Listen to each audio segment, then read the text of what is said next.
From NBC News, the inauguration of George W. Bush. Live from Washington, here is Tom Brokaw. Good morning, everyone. The stately and peaceful transfer of power in the United States of America in the year 2001, January 20th, the end of the presidency of William Jefferson Clinton, the beginning of the presidency of George W. Bush of Texas. They've just left the White House. They're making their way in that very slow and majestic fashion to the nation's capital, where on the west steps of the Capitol, George W. Bush will be sworn in as President of the United States at high noon today, with his mother and father looking on. The first father-son presidency since the early part of the 19th century, the Adams family. I'm joined here by NBC's Washington Bureau Chief Moderator of Meet the Press, Tim Russert, who will be here for the next several hours. This, Tim, is always an important lesson, not only in civics, but in the idea of citizenship and the idea of public service. Particularly this year, Tom, because this election was so close and so controversial. And yet today, on this Saturday morning, we see, as you called it, peaceful transformation of power. It's quite striking. And in that motorcade as well, for the first time that we've seen him in several weeks now, is Vice President Al Gore, who was not only giving up his office today, but of course he is giving up his claim on the presidency. He finished with 500,000 more votes in popular terms than did George W. Bush. But under the rules that we all play by in America, George W. Bush won the electoral vote. The disputed election in Florida was settled at the highest court in the land by a 5-4 decision. And George W. Bush is determined to demonstrate to this country that he is the president of all the people. As one of his aides said, we're going to act as if we won big, because we want to get off to a fast start and demonstrate to America that while their expectations may be low, ours are not. He can't do it any other way. You're president for a very brief time. I'm sure as we watch Bill Clinton today, in his mind, the last 8 years just flew by. You mentioned Al Gore. Not only is it painful losing the election to George W. Bush, but his relationship with Bill Clinton is very strained. Some people suggest they're not even speaking to one another because of the campaign disagreements they had about whether or not he should have embraced Clintonism more than he did. Let's go to the Hill now and to the VIP area, and NBC's Maria Shriver there is with the new National Security Advisor to the incoming president, Condoleezza Rice. Maria? Thank you very much, Tom. That's right. I am here with Condoleezza Rice. This is her first inauguration. She said she just came from church and she cried the whole way. What's this been like for you? It's very exciting, and it's such a wonderful affirmation of America and the peaceful transfer of power. It's really quite moving. Have you spoken to the president-elect this morning? I've not spoken to him this morning. I saw him at church just in front of me. It's just a wonderful day for everyone involved. What does he have to accomplish here today to reach out to the millions of people who felt disenfranchised by this election, who don't feel that he's their president yet? I believe that all that he has to do is to be himself and to talk in the language of inclusion that he has always used all of his public life. He is a sincere person, and he said time and time again he's going to be the president for everybody. I think he's going to start that with the speech today. That's the way this country is. The American people are going to accept him and embrace him. I heard Vice President-elect Cheney say just the other day there are a lot of hot spots around the world right now that this administration has got to get onto very quickly. What's going to be your first order of business this week? Well, I think our first order of business will be to try to really understand what we're facing in a number of parts of the world. I want to say that the Clinton foreign policy team has been terrific. Sandy Berger and Madeleine Albright and Secretary Cohen have been fantastic. We think we're off to a good start, but we'll obviously look hard at places like the Middle East and see what we're facing. Condoleezza Rice, I know you got to get back to your seat. Thanks so much for joining us. Thank you. Tom, as you can see here on the west side of the Capitol, everybody is dressed in this VIP area in these ponchos that they've handed out, and I've heard a lot of women talking about whether they look stupid or not. That's been the big talk. Obviously, you have all the Chief Justices up here, leaders of the Senate. Now we have coming up Vice President Mrs. Quayle. It's all tightly scripted, tightly orchestrated up here, and you'll see it all as they come down. Back to you. Thanks very much, NBC's Maria Shriver. That would be a concern for the men and the women alike. They spend a lot of money on a new wardrobe, get just the right dress for inaugural day, and then they have this kind of inclement weather, and they have to put plastic sheeting over it all. As they continue to make their way to the Capitol, the presidential motorcade carrying the two first families and the two vice presidential families. We should tell you that there was some thought today they may have to move this inside. They did that in 1985, you'll recall, for the second inauguration of Ronald Reagan, when it was bitterly cold, wind chill of 20 degrees below zero, but they are confident they'll be able to keep this outside today, and no doubt there will be lots of metaphors about gloomy skies, but the promise of a sunnier day tomorrow. Let's go to NBC's Andrea Mitchell now, who is with one of the invited visitors, Rudy Giuliani, the mayor of New York. Andrea? Thanks, Tom. I'm here with the mayor, who, do you have any second thoughts? You know, Hillary Clinton is going to be at Senator Clinton sitting up there. No, I'm very content with the decision that I made. I got another year as mayor of New York City. I had the last 6 months to go through my treatment for prostate cancer, which will be over within about 2 months, and I'll be back to normal. I'm pretty much back to normal already, I hope. You told me that you had your last treatment the other day. I had seeds, radiation, and hormone therapy for 9 months. So that'll last in my system about another 2 or 3 months, and I'm very hopeful that we licked it and cured it, and we'll find out in a few months.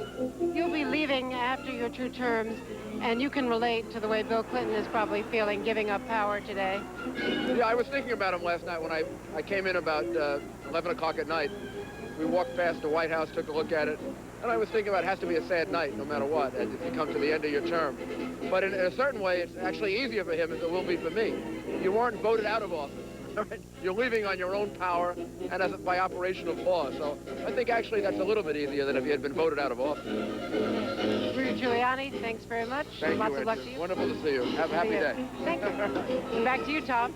Thank you, Andrea. It has been a tumultuous final 36 hours for former president, about to be Bill Clinton. He made a speech to the nation on Thursday night. He struck a deal with the independent prosecutor yesterday in which he'll lose his law license for 5 years and pay a fine. And he acknowledged that he willfully misled the people who were questioning him in the Paula Jones case. And then overnight he issued another 100 pardons, including one to his brother, former Housing Secretary Henry Cisneros, and Suzanne McDougal, who was a principal figure in the Whitewater case. No pardons for Michael Milken, the junk bond king, or Leonard Peltier, who is serving a life sentence for the murder of 2 FBI agents in the famous or infamous Wounded Knee incident. Now let's go down to NBC's David Gregory, who has been covering the George Bush campaign from the beginning. And David, we do expect this to be a short speech. What's going to be the tone? Well, it's certainly going to be a tone of unity, a call for unity. We both know this new president to be a plain-spoken fella, as he likes to say. He's going to be to the point. The speech is going to be relatively short. He said as of a couple of days ago, no more than about 13 minutes. Let me share some of the excerpts with you. He's going to promise to make a, quote, new commitment to fulfill the promise of the nation, and he's going to do it through a series of C words: civility, courage, compassion, and character. That last one, of course, a direct shot at the outgoing President Clinton. He will say, quote, "I will live and lead by these principles." And later on, he says, in what will no doubt be an attempt to inspire the nation, especially after the tumultuous election cycle and post-election cycle we've all gone through, quote, "What you do is as important as anything government does." He will call on the country. He'll say, "I'll ask you to be citizens, not spectators, responsible citizens, building communities of service and a nation of character." Certainly themes that we've heard throughout the campaign, Tom, and certainly he'll stick to those principles. Back to you. Yeah, thank you very much, NBC's David Gregory. Let's go to NBC's John Siegenthaler, who's there for the arrival of the presidential motorcade. John? Well, Tom, the limousines have just pulled up in the front of the Capitol, and as we've been talking throughout, this is very tight security for this event, the largest law enforcement presence ever for an inauguration in this country. And there, the limousine with the President of the United States and the President-elect is pulling up to the Capitol. This is the same spot where we saw former President Carter arrive a little while ago, and former President Bush, along with his wife Barbara and the grandchildren Barbara and Jenna.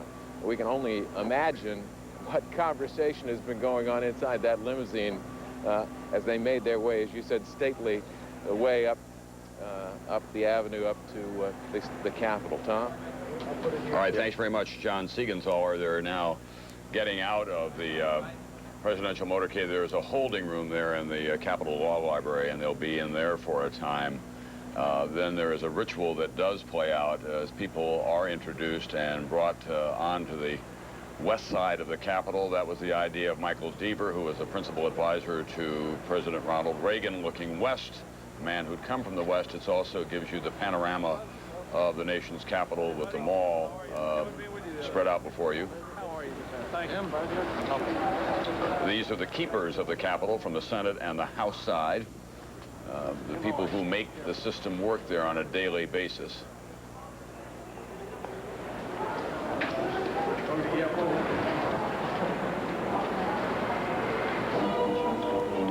And that is some of the crowd that has been assembled. Bob Dole, the former senator and also the former presidential candidate, with his wife, Liddy, who may, in fact, be named to a cabinet post, which would be the UN ambassadorship. There's been some discussion about that, although it's not been resolved yet. Senator Dole was seen in the lobby of a hotel last night, Tom, practicing the oath of office just in case he was needed. Hasn't lost his humor. No. There's Vice President Al Gore, who was in this long, bitterly contested election against George W. Bush. 3 baby boomers. And then Dick Cheney, who is the senior member of the team. He was born during the war. And Jeb Bush, the governor of Florida, a man who was in all the intersections of the disputed election there as well. He had originally been thought to be the best hope in the Bush family to become the president, but he lost his first run for governor in Florida to Lawton Childs, and his brother won in Texas unexpectedly against Ann Richards.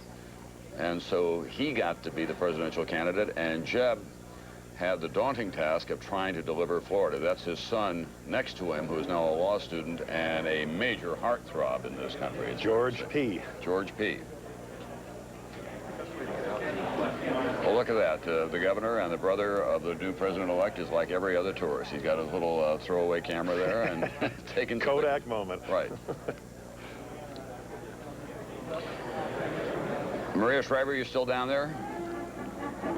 Relegated back into the very back, but I'm still here and I can still see everything. It's rather interesting to note that all the Bush family members, which is kind of interesting, they're all taking pictures of themselves right up as close to the podium as they can get. They can't even get that close, but you can get a real sense here that this is very much of a family event. They're grouping off cousins together, taking pictures. Everybody's got Instamatics. And you see a lot of schmoozing going on up here between people who are cabinet designees and leaders of the Senate and the House.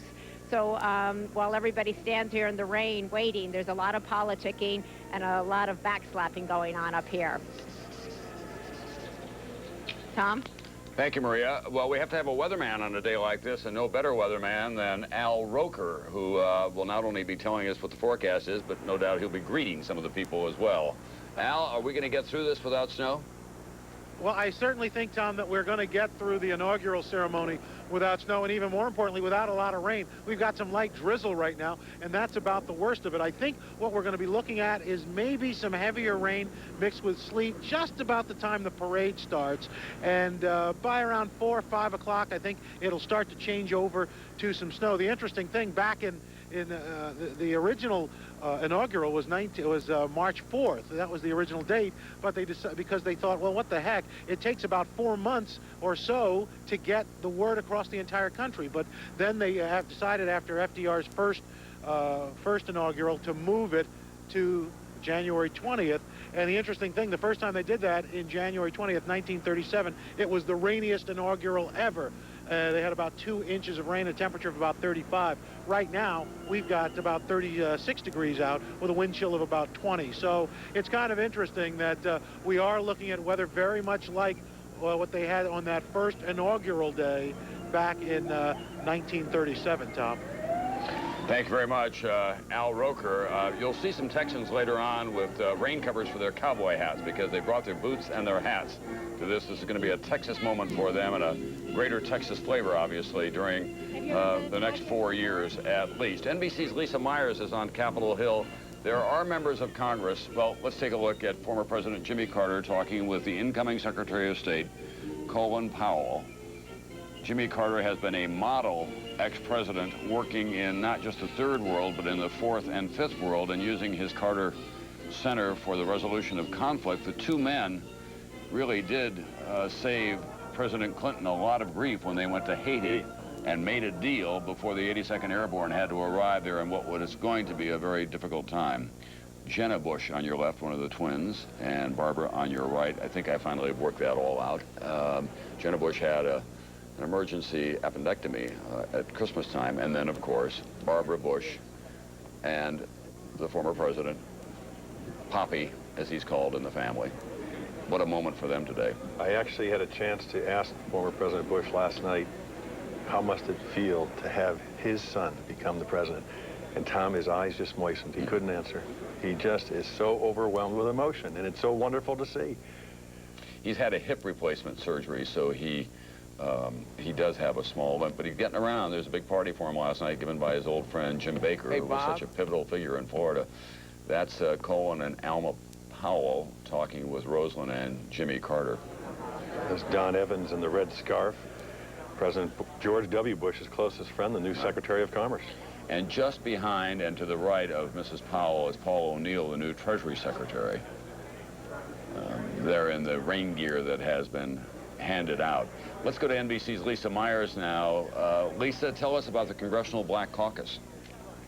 Well, there's an interesting dynamic going on among many Democrats today, Tom, and that is usually when you set up a live camera on a day like this, you have to beat the politicians away with your umbrella. But today, a number of members of the Black Caucus are boycotting this event altogether. They say they don't consider Bush a legitimate president, that this, frankly, is not their party. But even many Democrats who are here today are choosing not to be interviewed. And privately, they tell you they see this as a lose-lose situation. On one hand, they're expected to be gracious. Back to you, Tom. Thank you, Lisa. We are seeing the Bush daughters now come down the steps and being welcomed onto the VIP platform. Jenna, the one that you see there, is a student at the University of Texas, and her sister Barbara is a student, that's Liddy Dole giving a kiss to Barbara Bush, is a student at Yale University. They are said to be distinctly different. One likes a good time more than the other. The other one is a little more studious, and I'm not even going to give away the secrets as to which is which. We're going to begin the protection right now. They do deserve to have as normal a life as they possibly can have.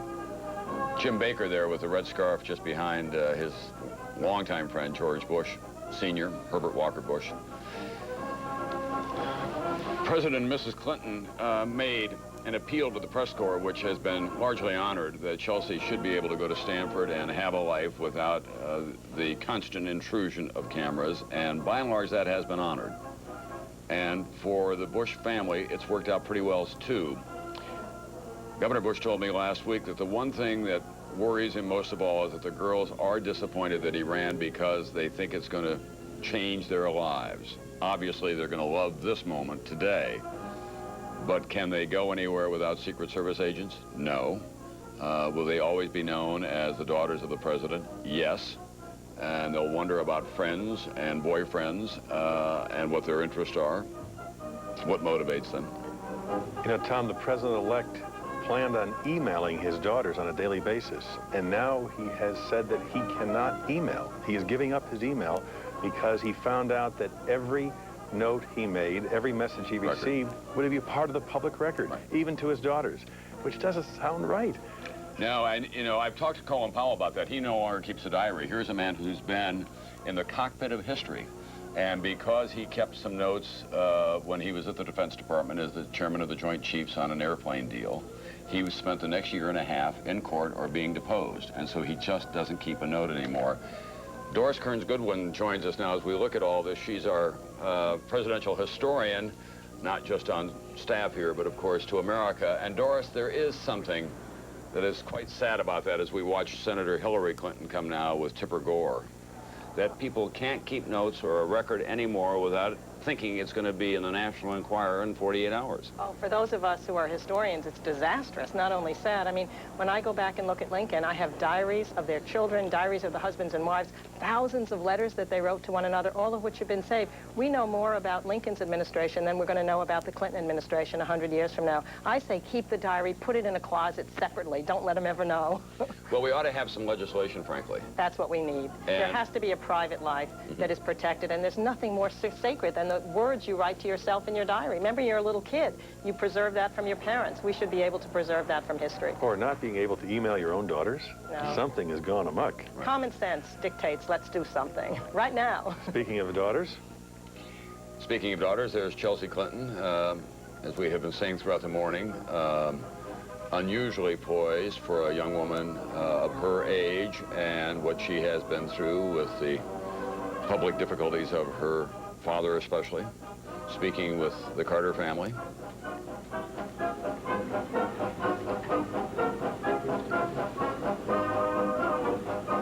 Maria Shriver down there on the stage. It's beginning to fill up, Maria, so we're pretty close to that moment when we're going to begin to see the new president.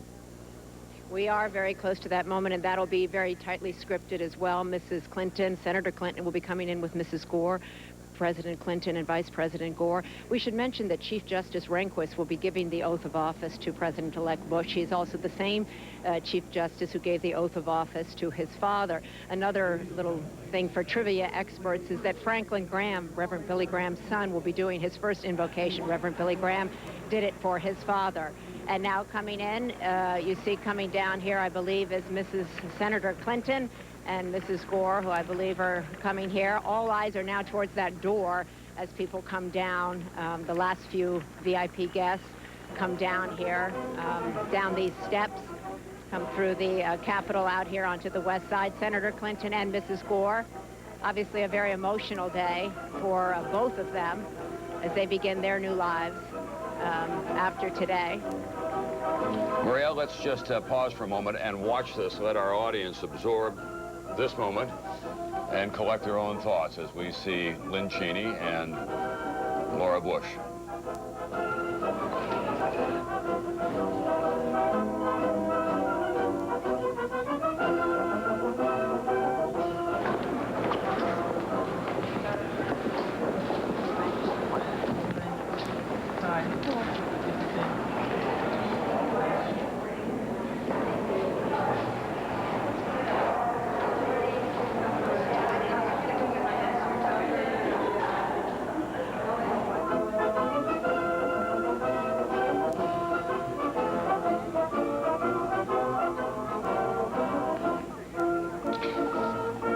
Goodwin, there is a kind of populist majesty about all of this.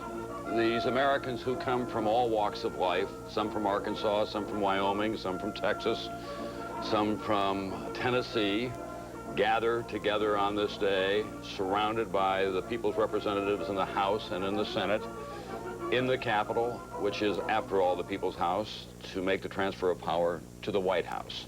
No question. We do it in a ritual that has been worked out over many, many years. It stays the same. We have a fixed date, the 20th Amendment to the Constitution. It's quite reassuring. Oh, I think there's no question. It's one of those moments when you really feel the past and you feel the present and you even feel the future. And people know that George Washington used the same Bible that these people will be using today. Think of that. I mean, that's just an amazing thing. The first time it really became a people's ceremony was Andrew Jackson, however, when everybody floated from Tennessee, even overrunning the White House until there was so much drinking going on. They had to throw the kegs outside to get the people outside. But except for that problem, it's great that it's a people's ceremony.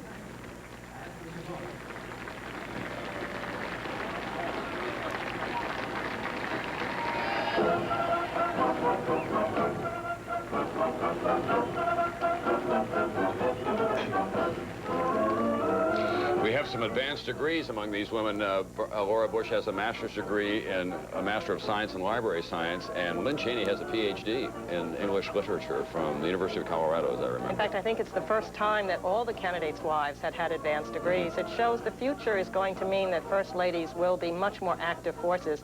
I think Hillary Clinton will be a beacon for the future rather than some eccentric person as Eleanor Roosevelt was. There's no way you can keep these ladies down once they've been doing something before they get there, and I think it's great. Tricia Lott passing in front of Laura Bush right now. When you look at Laura Bush, Tom, you can only think how many times she's been asked, when you first met George W. Bush, did you ever dream he'd be president of the United States? And she says, no. No. And neither did members of his family or his college classmates or his prep school classmates. He was, by his own description and theirs as well, pretty much a party-hardy guy who did drift through the first few years of his life until he got some objectives as the owner of the Texas Rangers, obviously, and then got into politics, running first for Congress and losing, then running for the governorship.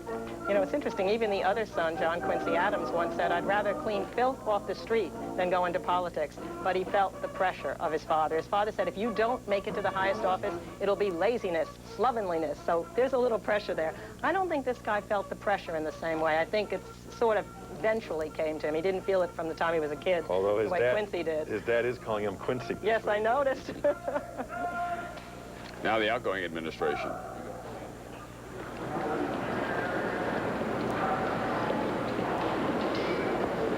The gaggle of photographers that will follow the new president everywhere. Diana Walker, there in the lead from Time Magazine, a Washington resident, who's one of the very best of the press photographers in this town. And the Secret Service agents and the other attendants from Capitol Hill. Chris Dodd trailing the vice president and the president with Richard Gephardt, who is the Democratic leader in the House.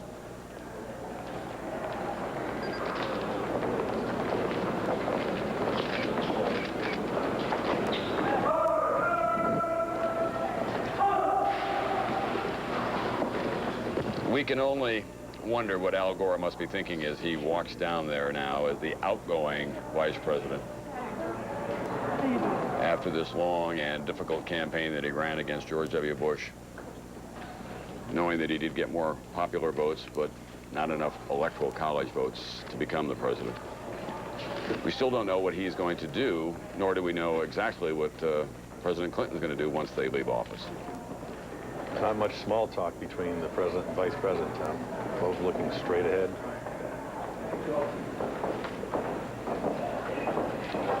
Difficult walk for Al Gore. One can only imagine that he's thinking 4 years from now, maybe it will be a different kind of walk, just as it was 8 years before.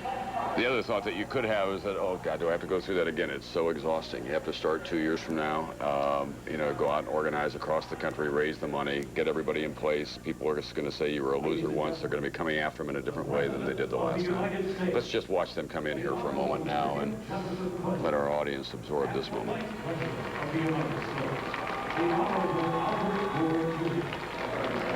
They've slipped on top coats.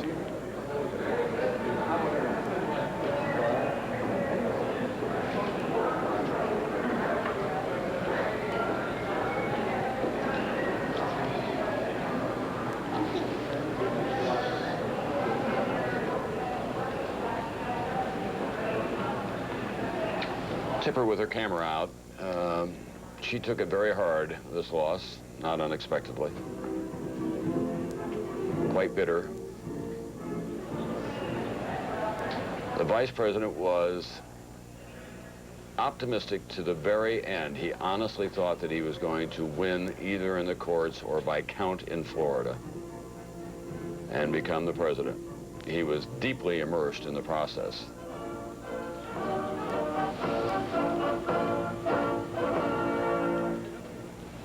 That's an exclusive club.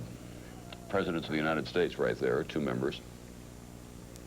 The man who defeated George Bush for president in 1992, and now the inauguration of his son, who defeated Bill Clinton's hand-picked vice president. What's going on through their minds? Dick Cheney, who will be turning 60 years old in just a matter of 10 days, Tom Brokaw. I know something about that birthday. Very young. And even if you're vice president, it's not fun.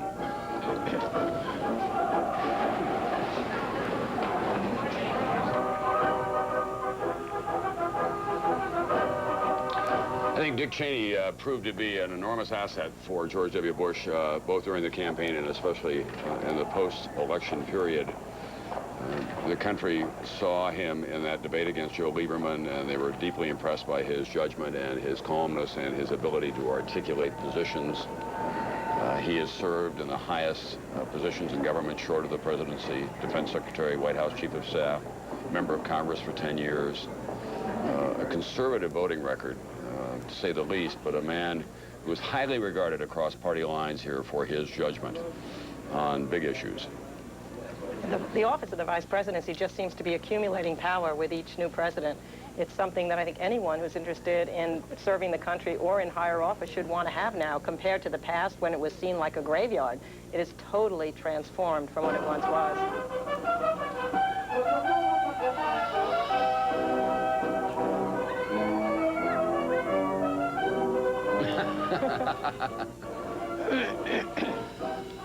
A little nerve-wracking experience.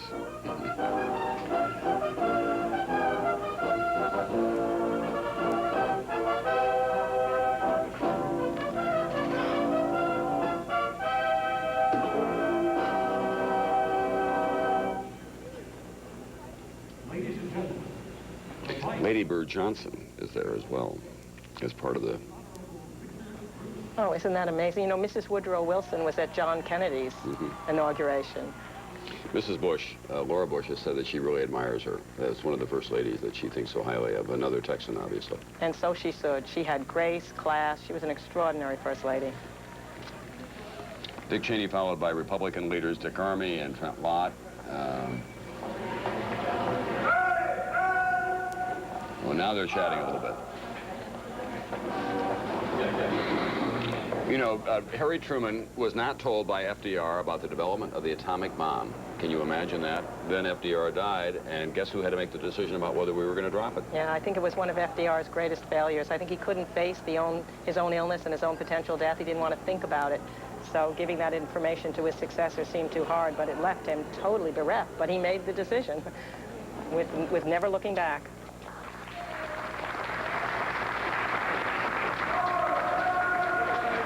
Exactly the same expression George W. Bush had walking out on the stage for the debates. He goes into his zone, it seems. It's time to be serious. And there will be no more serious moment in his lifetime in 17 minutes from now.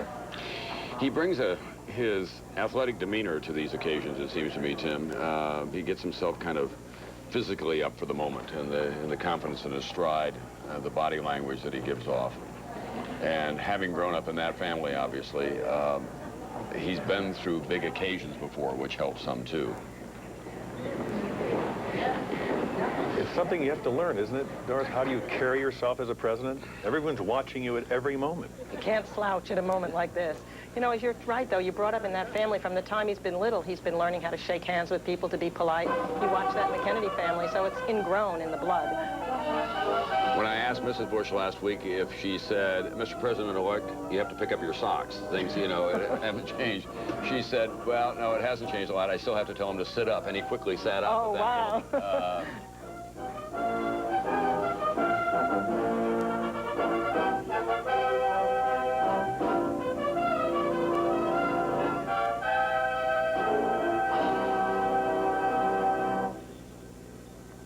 Ladies and gentlemen, the President-elect of the United States, George Walker Bush, accompanied by Senator Mitch McConnell, Senator Christopher Dodd, Speaker J. Dennis Hastert, Senator Trent Lott, Representative Richard Armey, Representative Richard Gephardt, Jim Ziegler, Senate Sergeant-at-Arms, Bill Livingood, House Sergeant-at-Arms, and Tamara Somerville, Chief of Staff, Joint Congressional Committee for Inaugural Ceremonies.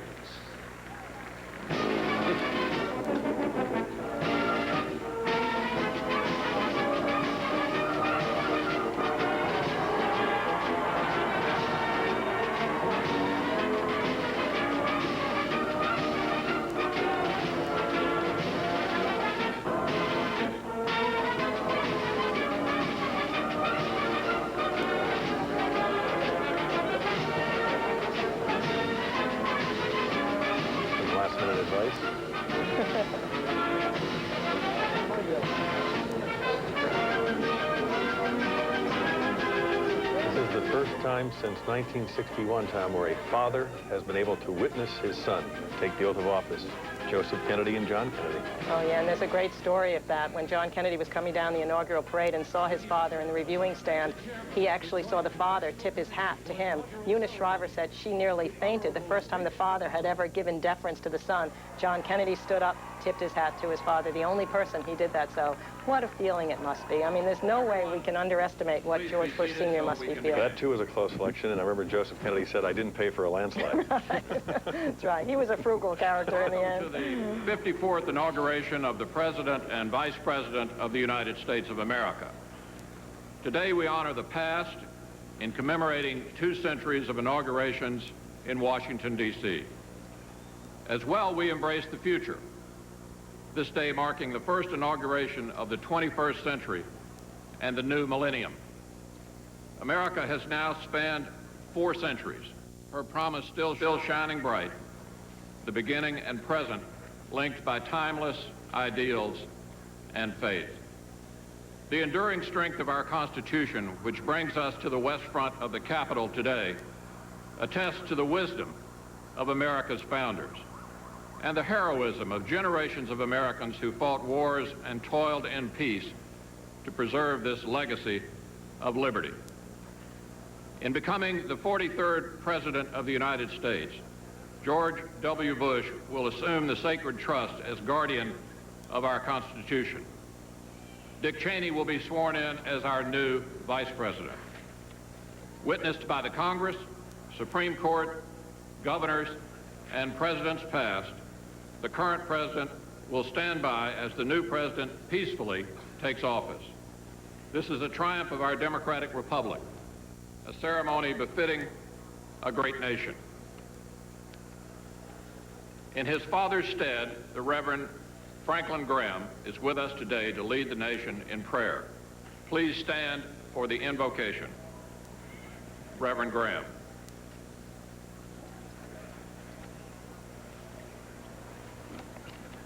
Let us pray. Blessed are you, O Lord our God. Yours, O God, is the greatness and the power and the glory and the majesty and the splendor. For everything in heaven and earth is yours. Yours, O Lord, is the kingdom. You are exalted as head over all. Wealth and honor come from you. You are the ruler of all things. In your hands are strength and power to exalt and to give strength to all. As President Lincoln once said, we have been the recipients of the choicest bounties of heaven. We have been preserved these many years in peace and prosperity. We have grown in numbers, wealth, and power, as no other nation has ever grown, but we have forgotten God. It behooves us then to humble ourselves before the offended powers, to confess our national sins, and to pray for clemency and forgiveness. O Lord, as we come together on this historic and solemn occasion to inaugurate once again a president and vice president, teach us afresh that power, wisdom, and salvation come only from your hand. We pray, O Lord, for President-elect George W. Bush and Vice President-elect Richard B. Cheney, to whom you have entrusted leadership of this nation at this moment in history. We pray that you'll help them bring our country together so that we may rise above partisan politics and seek the larger vision of your will for our nation.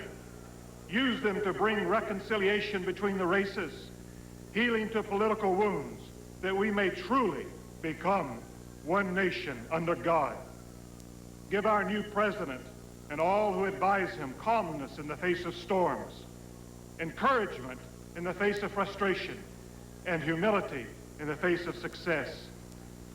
Give them the wisdom to know and to do what is right, and the courage to say no to all that is contrary to your statutes and holy law. Lord, we pray for their families, and especially their wives, Laura Bush and Lynn Cheney, that they may sense your presence and know your love. Today we entrust to you President and Senator Clinton and Vice President and Mrs. Gore. Lead them as they journey through new doors of opportunity to serve others. Now, O Lord, we dedicate this presidential inaugural ceremony to you.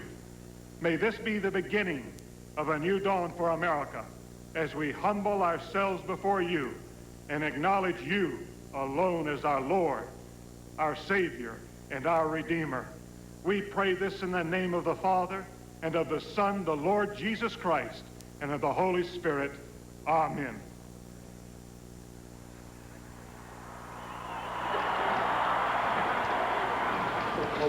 Thank you, Reverend Graham. It is my distinct pleasure to introduce the DuPont Manual Choir of Louisville, Kentucky.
Senator Christopher J. Dodd of Connecticut to introduce the Chief Justice of the United States.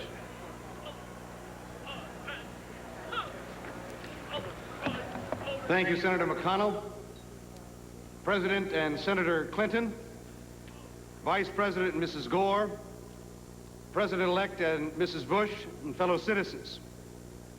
the Vice President-elect will now take the oath of office. His wife, Lynn, and their daughters, Elizabeth Cheney Perry and Mary Cheney, will hold the family Bible. I have the honor and privilege to now present the Chief Justice of the United States Supreme Court, the Honorable William Hobbs Rehnquist, to administer the oath of office to the Vice President-elect, Richard Bruce Cheney.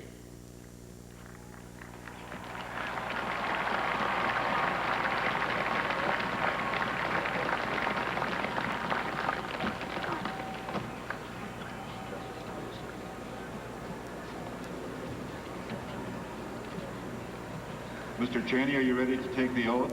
I am. Please raise your right hand and repeat after me. I, Richard Bruce Cheney, do solemnly swear.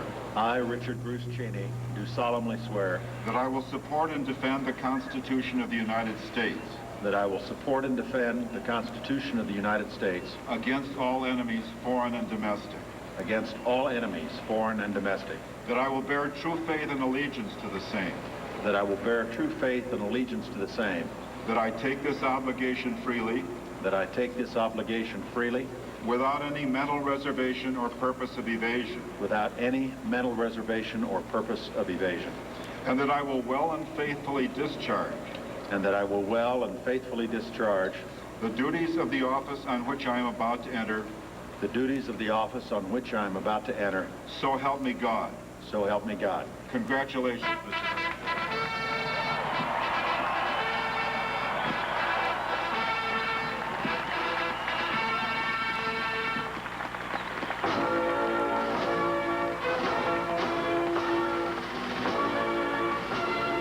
We have a new president in waiting. Richard Bruce Cheney shaking hands with the outgoing Vice President, Al Gore. He flunked out of Yale twice, went back, worked as a power lineman for a year, and then ended up at the University of Wyoming, did graduate work at the University of Wisconsin, and came here and became a wonder kid almost immediately.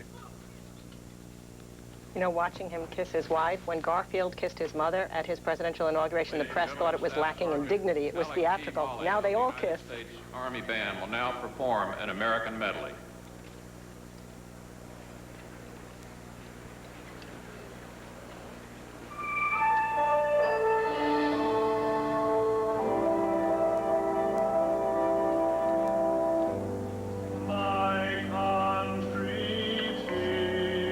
Of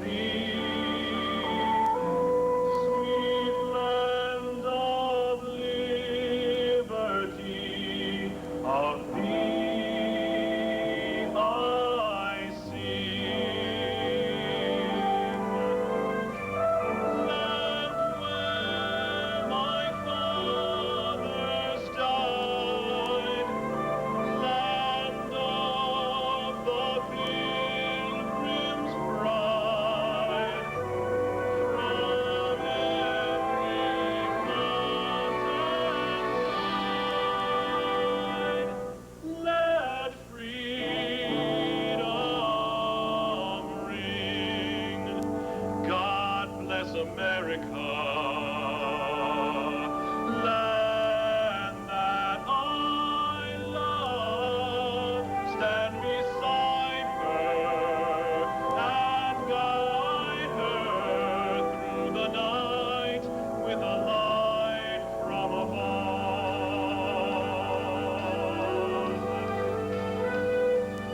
It is now my high honor to again present the Chief Justice of the United States, who will administer the presidential oath of office.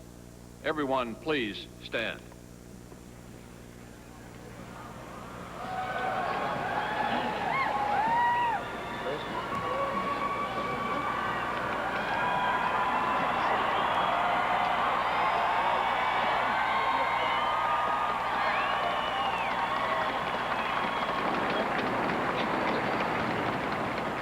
Are you ready to take the oath? I am, sir. Please raise your right hand and repeat after me. I, George Walker Bush, do solemnly swear. I, George Walker Bush, do solemnly swear. That I will faithfully execute the office of President of the United States. That I will faithfully execute the office of President of the United States. And will to the best of my ability. And will to the best of my ability. Preserve, protect, and defend the Constitution of the United States. Preserve, protect, and defend the Constitution of the United States. So help me God. So help me God. Congratulations.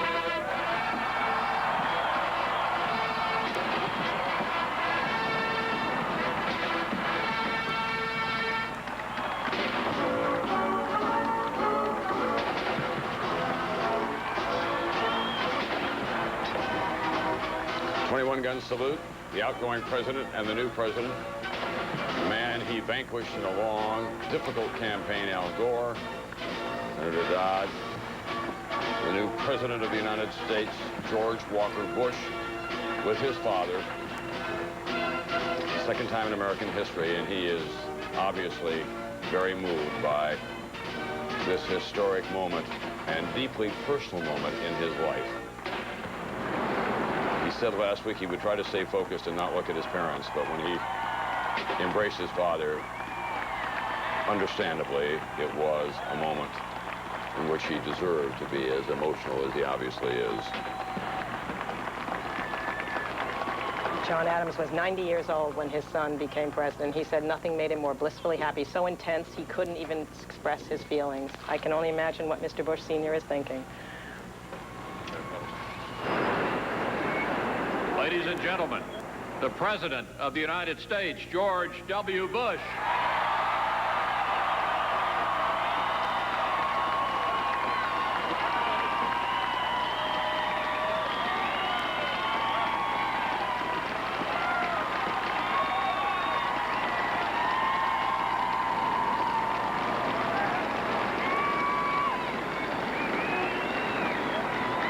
Thank you all. Chief Justice Rehnquist, President Carter, President Bush,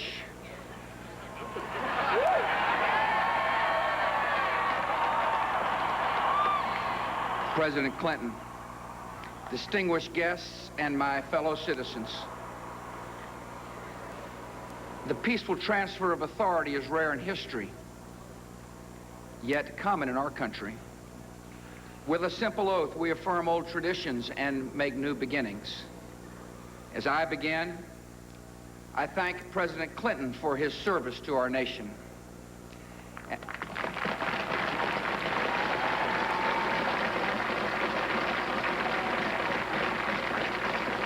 And I thank Vice President Gore for a contest conducted with spirit and ended with grace.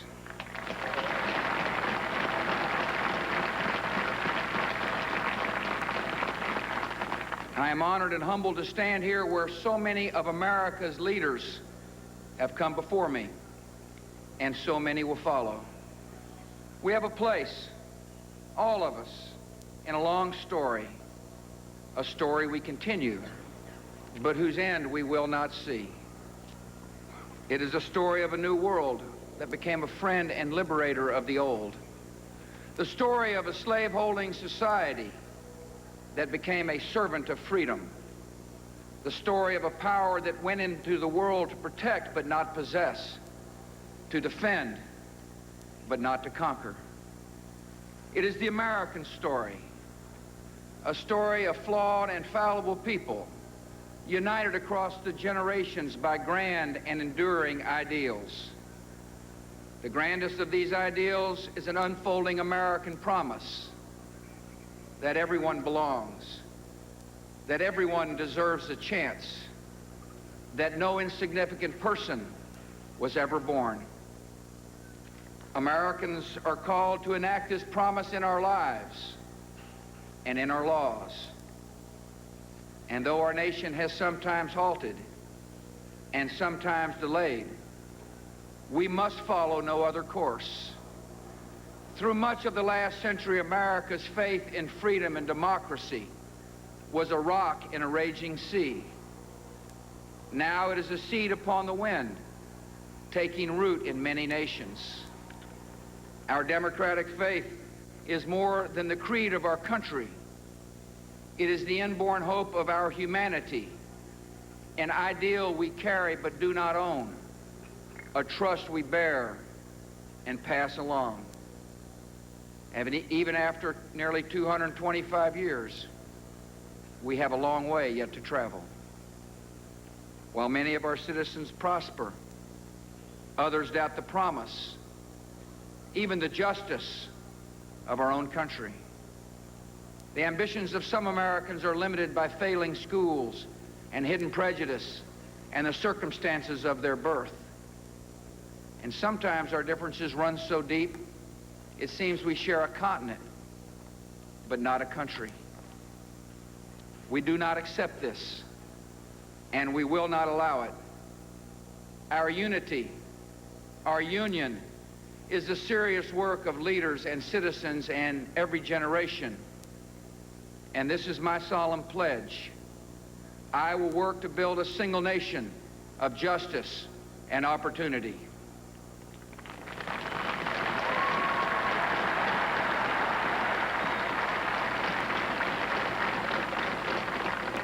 I know this was in our reach because we are guided by a power larger than ourselves, who creates us equal in his image.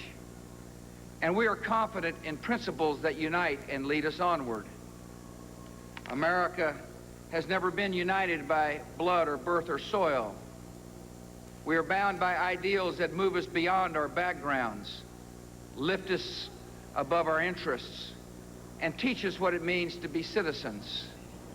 Every child must be taught these principles. Every citizen must uphold them.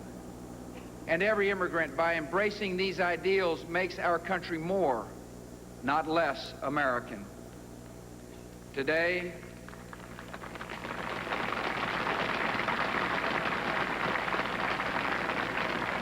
we affirm a new commitment to live out our nation's promise through civility, courage, compassion, and character.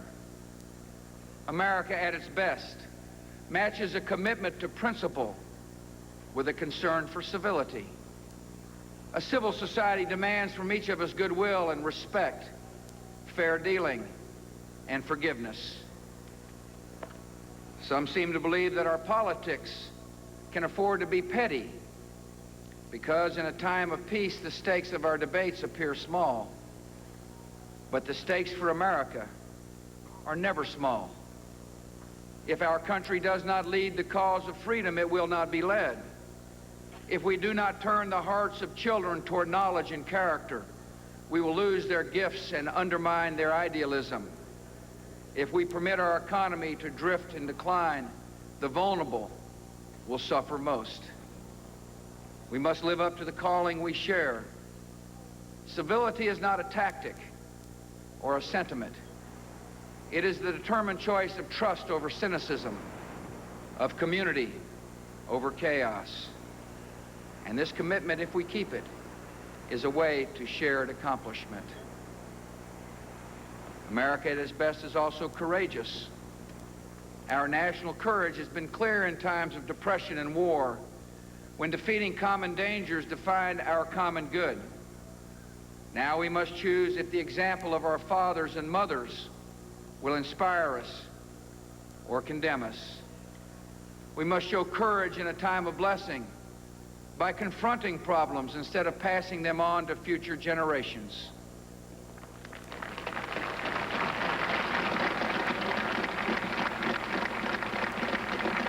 Together we will reclaim America's schools before ignorance and apathy claim more young lives. We will reform Social Security and Medicare sparing our children from struggles we have the power to prevent. And we'll reduce taxes to recover the momentum of our economy and reward the effort and enterprise of working Americans.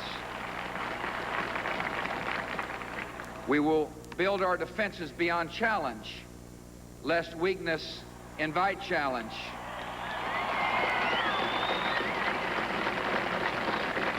We will confront weapons of mass destruction so that a new century is spared new horrors. The enemies of liberty in our country should make no mistake. America remains engaged in the world by history and by choice, shaping a balance of power that favors freedom. We will defend our allies and our interests. We will show purpose without arrogance. We will meet aggression and bad faith with resolve and strength. And to all nations, we will speak for the values that gave our nation birth.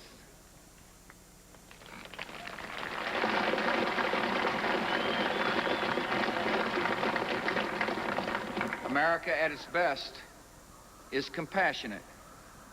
In the quiet of American conscience, we know that deep, persistent poverty is unworthy of our nation's promise. And whatever our views of its cause, we can agree that children at risk are not at fault. Abandonment and abuse are not acts of God. They are failures of love.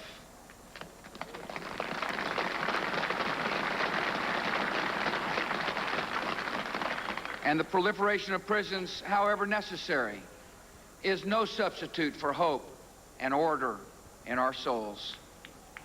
Where there is suffering, there is duty.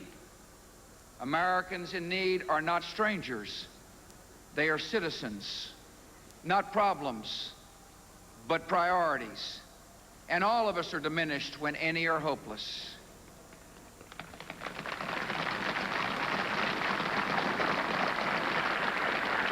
Government has great responsibilities for public safety and public health, for civil rights and common schools. Yet compassion is the work of a nation, not just a government. And some needs and hurts are so deep, they will only respond to a mentor's touch or a pastor's prayer. Church and charity, synagogue and mosque lend our communities their humanity, and they will have an honored place in our plans and in our laws.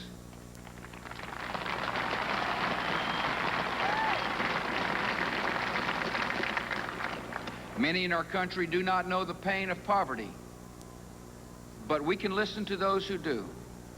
And I can pledge our nation to a goal. When we see that wounded traveler on the road to Jericho, we will not pass to the other side.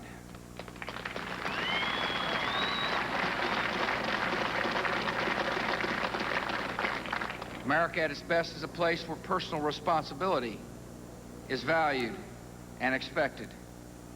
Encouraging responsibility is not a search for scapegoats. It is a call to conscience. And though it requires sacrifice, it brings a deeper fulfillment. We find the fullness of life not only in options, but in commitments. And we find that children and community are the commitments that set us free. Our public interest depends on private character, on civic duty and family bonds and basic fairness, on uncounted, unhonored acts of decency, which give direction to our freedom. Sometimes in life we're called to do great things, but as a saint of our times has said, every day we are called to do small things with great love. The most important tasks of a democracy are done by everyone. I will live and lead by these principles, to advance my convictions with civility, to pursue the public interest with courage, to speak for greater justice and compassion, to call for responsibility and try to live it as well. In all these ways, I will bring the values of our history to the care of our times. What you do is as important as anything government does. I ask you to seek a common good beyond your comfort, to defend needed reforms against easy attacks, to serve your nation beginning with your neighbor.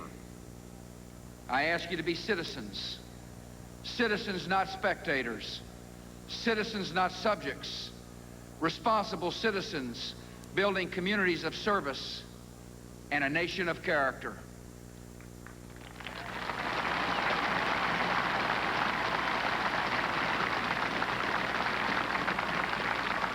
Americans are generous and strong and decent not because we believe in ourselves, but because we hold beliefs beyond ourselves.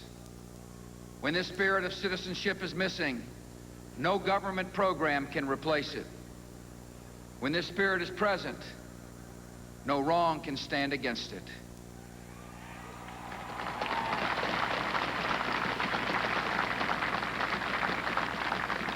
After the Declaration of Independence was signed, Virginia statesman John Page wrote to Thomas Jefferson, "We know the race is not to the swift, nor the battle to the strong.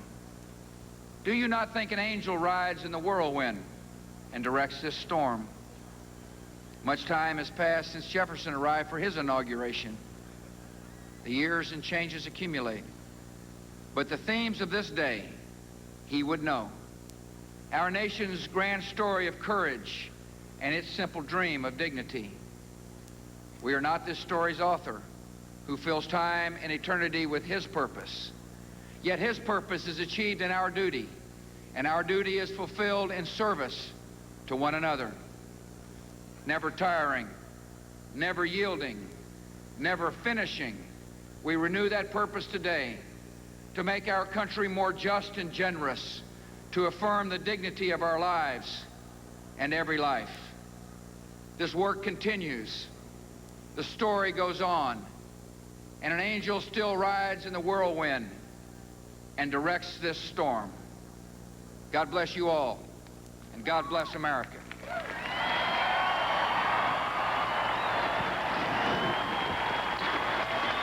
George W. Bush, the first president of the 21st century, the 43rd president of the United States, in a speech as promised that was short in length and touched on fundamental themes that are important to him, beginning with citizenship, civility, opportunity, education, and duty. Also on the themes that he believed got him elected, of cutting taxes, a stronger defense, and reforming Medicare and Social Security. Please stand now as Pastor Kirby John H. Caldwell will now deliver the benediction.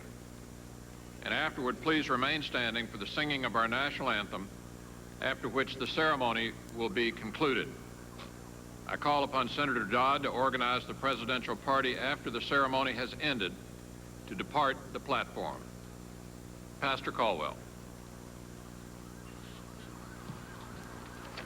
Thank you, Senator McConnell. Let us pray, please. Almighty God, the supply and supplier of peace, prudent policy, and nonpartisanship, we bless your holy and righteous name. Thank you, O God, for blessing us with forgiveness, with faith, and with favor. Forgive us for choosing pride over purpose. Forgive us for choosing popularity over principles. And forgive us for choosing materialism over morals. Deliver us from these and all other evils and cast our sins into your sea of forgetfulness to be remembered no more. And Lord, not only do we thank you for our forgiveness, we thank you for faith. Faith to believe that every child can learn and no child will be left behind and no youth will be left out. Thank you for blessing us with the faith to believe that all of your leaders can sit down and reason with one another so that each American is blessed. Thank you for blessing us with the faith to believe that the walls of inequity can be torn down and the gaps between the rich and the poor, the haves and the have-nots, the uneducated and the educated can and will be closed. And Lord, lastly, we thank you for favor. We thank you for your divine favor. Let your favor be upon President Clinton and the outgoing administration. May they go forth in spiritual grace and civic greatness. And of course, oh Lord, let your divine favor be upon President George W. Bush and First Lady Laura Welch Bush and their family. We decree and declare that no weapon formed against them shall prosper. Let your divine favor be upon the Bush team and all Americans.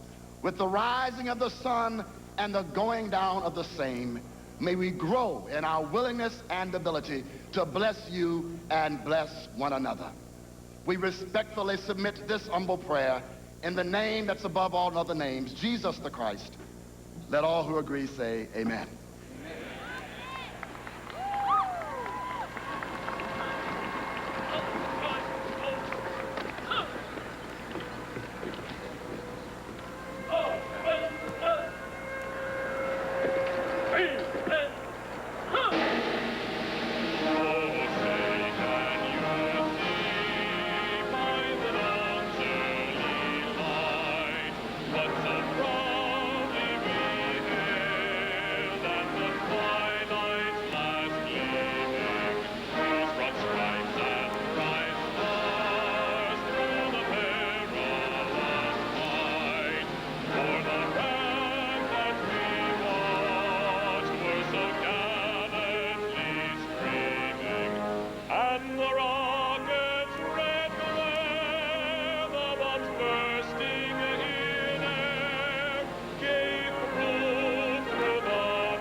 First salute from the Commander-in-Chief.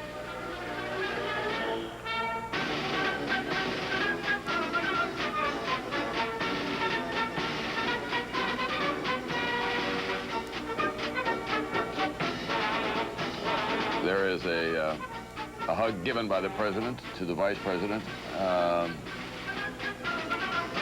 Vice President Al Gore, who now goes off to an uncertain future. He has not shared it with his closest advisors even about what he's going to do if he does in fact know. The President and the First Lady comes here knowing that he has won the election, but that he trailed his opponent by 500,000 votes. John Kennedy used to keep a note in his pocket with 118,000 votes on it because that's the margin by which he had won. Here's the Vice President. It is the political reality going into this day. About 44% of the country said that they had high expectations for the new president. It's a wait-and-see attitude out there, the likes of which I can't remember for a long time. Now, as to the speech, all modern presidents have the curse of being measured against John Kennedy in 1960. Even the best of the speech makers, Ronald Reagan and Bill Clinton included. That is one that will live forever. This, it seems to me, is a speech that is very reflective of George W. Bush. Workmanlike, short, and simple themes. It's important to remember that John Kennedy felt he had the curse of Franklin Roosevelt to deal with. In fact, in the earlier draft of an inauguration, he had said all this will not be accomplished in the first 100 days. He slashed it out, and he made it 1,000 days. He didn't want to be compared with Roosevelt. Sadly, 1,000 days would be exactly the length of his life. So I think none of them like to be compared to the greats. So, of course, Lincoln stands above them all, so they don't even need to try. Tom, if you read this speech 10 years from now, you would say it was written by someone who would be described as a compassionate conservative. That's who George Bush is. That's who he wants to be. And it was quite interesting in Kennedy's speech when he rallied the country to work on its behalf and against communism, if you will. It was a common enemy. The two big applause lines this morning, tax cuts and rebuilding our nation's defenses. Two themes that George Bush pounded away on his entire campaign. He seems to understand, and Bill Clinton has mentioned this regularly to people, that when you don't live in times of war, it's very hard to be perceived as a great president. Indeed, I think that's right. Interestingly, though, he did talk about government having responsibilities for civil rights, for common schools, for public health.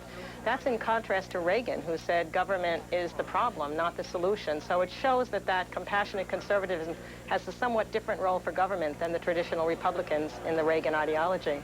Even Newt Gingrich says that this is a different time, and that this party has to reach out to people of color. Democrats have to reach out, on the other hand, to the center part of the country where people still have a faith-based ideology in many instances and respect their values. I think that there's a common recognition in Washington that the country longs for a healing and moving forward. It's a wariness, on the other hand, on the part of the Democrats. They don't want to be co-opted by him.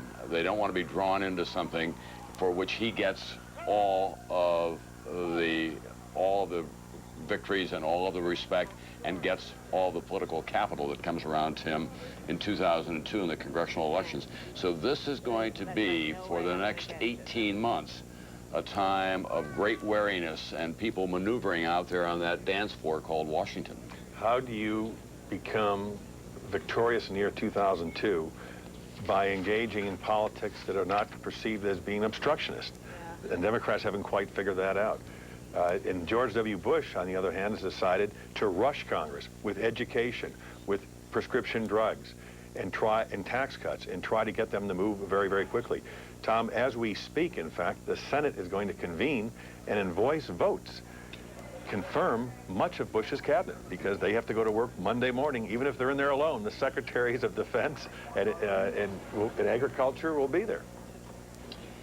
Chelsea Clinton and her father walking out. He's now the former president of the United States. It's not a bad job.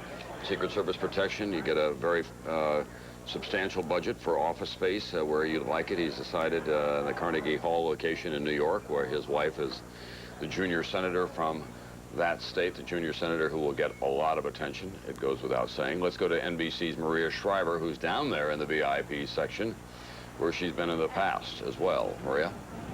That's right, Tom. We are here. Everybody, as you can see, is filing out. It was quite somber up here once the president-elect took the oath of office. Very quiet as he spoke, and clearly the whole family, everybody moving out now. When he walked up this part right where I am now, I saw him blow kisses and do a peace sign to all of his friends who are up here, who came here from Texas. There's been a lot of focus here on, obviously, former President Bush being the father of a president. We should not forget that Barbara Bush is probably the first woman in American history to see her husband sworn in as president and her son.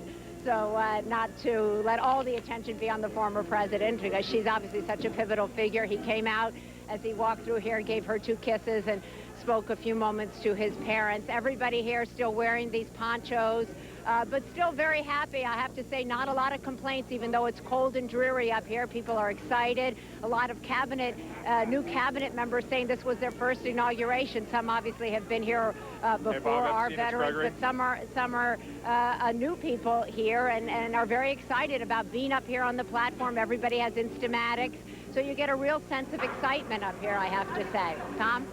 Thank you very much, Maria Shriver. Now they'll be going to the luncheon that is traditional. It's in Statuary Hall here in the nation's capital, where they have statues of the heroes from the various states around the country.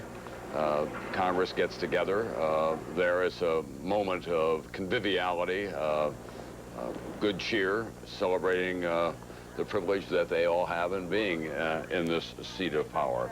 Someone who was crucial to George W. Bush in the course of that post-election period in the legal battle that were going on was Ted Olson, who came to Washington with William French Smith, who was the first Attorney General in the Ronald Reagan administration, and Ted Olson is there with NBC's Andrea Mitchell. Andrea? Thanks a lot, Tom. Some people might argue that George W. Bush might not have been taking this oath of office had you not been his lawyer. Well, that's a nice thing to say, but I don't think that's the case. I think that the court would have decided what it decided no matter who was his lawyer. The court decided the case on the merits. What was going through your mind as you stood here in the rain watching him take that oath? Well, I think it's a beautiful moment. I think it's always a beautiful moment when a new president takes an oath of office. But of course, I feel a special feeling today because of the litigation in the Supreme Court case. And I think George W. Bush is going to be a fantastic president. And you feel that emotion coming from him today. Were there times when the Florida Supreme Court ruled, other times when you thought this would never have happened? There were lots of ups and downs. It was like a roller coaster, and there were huge ups and downs almost every day. Fortunately, it came out the way it did. Do you think in his speech that he did enough to try to talk about unifying the nation? He talked a lot about civility. He talked about the pettiness of politics. He was really referring to that awful 5-week period, wasn't he? He was reaching out, I thought, a lot throughout that speech, the words like compassion and civility and commitment. He used the C word a lot in that speech. I thought it was a beautiful speech, a moving speech and an open speech, a reaching out speech. And I think that's the theme that he wanted to set. I don't want to put you on the spot, but it's part of my job. There's talk of you being Solicitor General, representing the United States administration, the Bush administration, in front of the U.S. Supreme Court. That would be something that you would be interested in doing if well, I'm not going to comment on that. But there have been conversations. There have been. I've read things in the paper. That's all I would say. Thanks very much. Thank you very much. Good to see you, Ted Olson. Back to you, Tim and Tom. Thank you very much, Andrea. It's nice of you to mention your boss first before you get to Tom. Good for you, Andrea. Interview? Andrea Mitchell, there with Ted Olson, who obviously is going to be a candidate for the Supreme Court on a very short list when vacancies do occur. And there is the expectation that Chief Justice William Rehnquist, whom we saw today presiding, will likely retire in the next 4 years now that he knows there's a Republican president in place, and that like-minded legal scholars and lawyers would be moved up to the court. The larger and more interesting question in some ways is whether Antonin Scalia becomes the Chief Justice of the U.S. Supreme Court. He was the man who vigorously led the court as it decided in favor of George W. Bush. Now, the two vice presidential couples coming down the steps, preparing, I think, to say goodbye to Bill Clinton, who is going to have to go by motorcade to Andrews Air Force Base, not by marine helicopter, which is the traditional means of transportation, because of the weather. They say goodbye. They've known each other across party lines for some time, obviously. Curiously, Tipper Gore and Lynn Cheney shared some strong feelings about the popular culture in this country. Tipper Gore came to Washington and upset a lot of people in Hollywood with her very strong feelings about the lyrics and rock music and rap music, and saying there ought to be some parental and children's warnings printed on albums, and it became difficult for them from a political point of view. Lynn Cheney has been an outspoken critic of a good deal of the popular culture and the curriculum in schools and universities in the country, saying that there has been a terrible distortion, for example, of the teaching of American history. That'll be Al Gore's last ride in a government automobile, Tom Brokaw. You mentioned Bill Clinton keeping Secret Service protection and having an office. Al Gore gets none of that. No. He gets a $90,000 pension because of his service in the Congress and the Senate and as vice president, but he's moving to a house in Arlington, Virginia. He'll drive his own car, stand in ticket lines at airports like the rest of us. It's going to be a culture shock, I would dare say, for Albert Gore. It's always a culture shock. My favorite story is when Eisenhower went home after having been president, and he picked up a phone, having had phone calls made for him by secretaries for 20 years, and he hears this buzzing sound. He said, "What is this?" And he's been told, it's a dial tone. There's no operators anymore. Yeah, to go from four-star general to president and then to a civilian life would be even a sharper drop. Let's watch this moment. Here, good luck. Take care of yourself.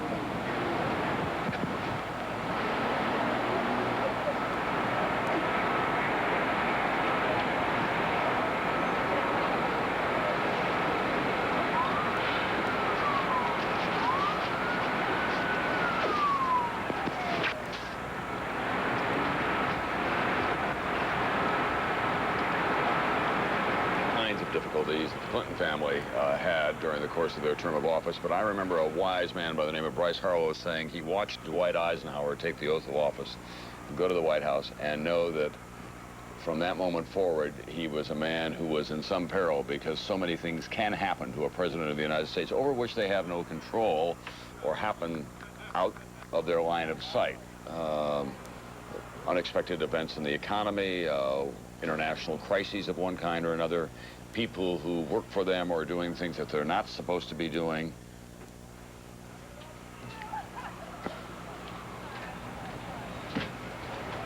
I think the new president just said to the new senator, I'll be seeing a lot of you. Right. He's very at ease in these kinds of moments with people. He's always got a quick quip, quick nicknames for people.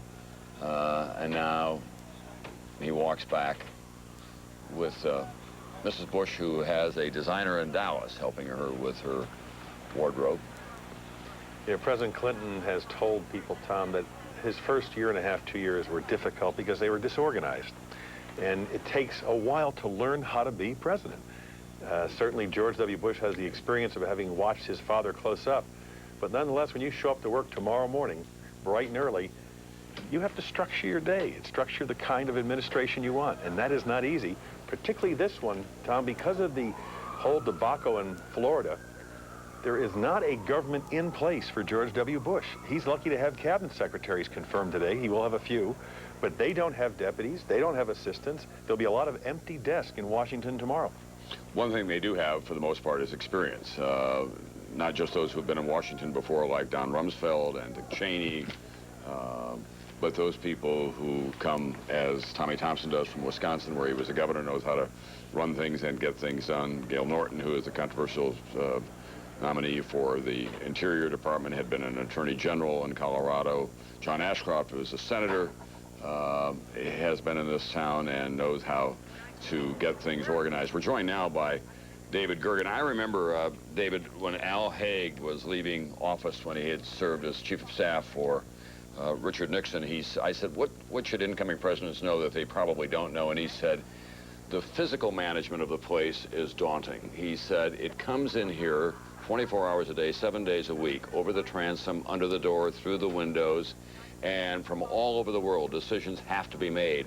And unless you have systems in place to just deal with the paper flow alone, you quickly drown in it. Now, I've shared that with incoming presidents and their advisors in the past, and the advisors have inevitably said to me 6 months later, you know, I should have listened to you a little more about all that. But it's true, isn't it? The Carter administration, that would particularly hit Jimmy Carter. After that walk down Pennsylvania Avenue on this very day, those years ago, you know, within a week, he was taking home each night 450 pages of reading from his staff just to keep up with things. And you can't run the White House that way. I do not think the Bush White House will run that way. I think it'll be much more like the Eisenhower White House, and it's very, very orderly. They'll send him just what he needs to know. Well, the fact is that the Republicans are better at organization for the most part. They tend to get people from corporate life, for example.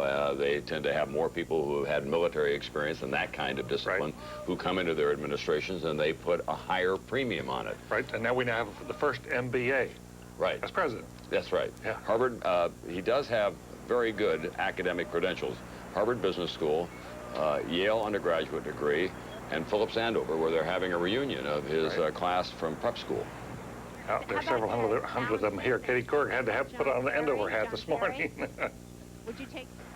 David Gergen, you worked for President Clinton. Talk to us a little bit about the shakedown period that you observed, the president coming into his own, learning on the job, if you will. I think it was a real shock to him, the kind Tom just mentioned. He said subsequently it took him a year and a half to learn how to do the job right.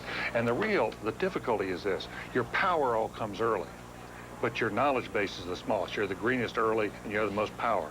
And what happens over time is your power goes down, and as you learn more about the job, you know, your experience goes way up. But the problem is, by the time you know how to do the job, your power can often be gone.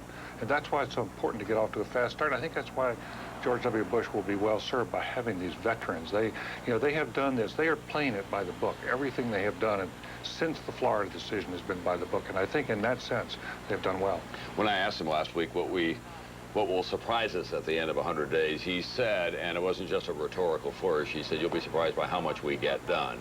And what they're going to try to do is find that common ground in which they can get Democrats on board as well. That's right. But you know, Tom, what was missing, so interesting in this speech today, you remember in his father's inaugural address, the most famous line out of that was, this is the age of the offered hand, There was no offered hand in this speech. There was a lot more iron. We'll see how that plays out in the course of the next couple of days. And one of the things that you'll want to keep your eyes on, of course, is the meeting Wednesday between John McCain when he goes to the White House and the new president, because John McCain is determined to take the floor of the Senate and stay there as long as he has to until he gets campaign finance reform. Let's go to Claire Shipman, who's at the White House now, to talk about the final hours of the Clinton presidency, including 100 pardons that were played out. Claire?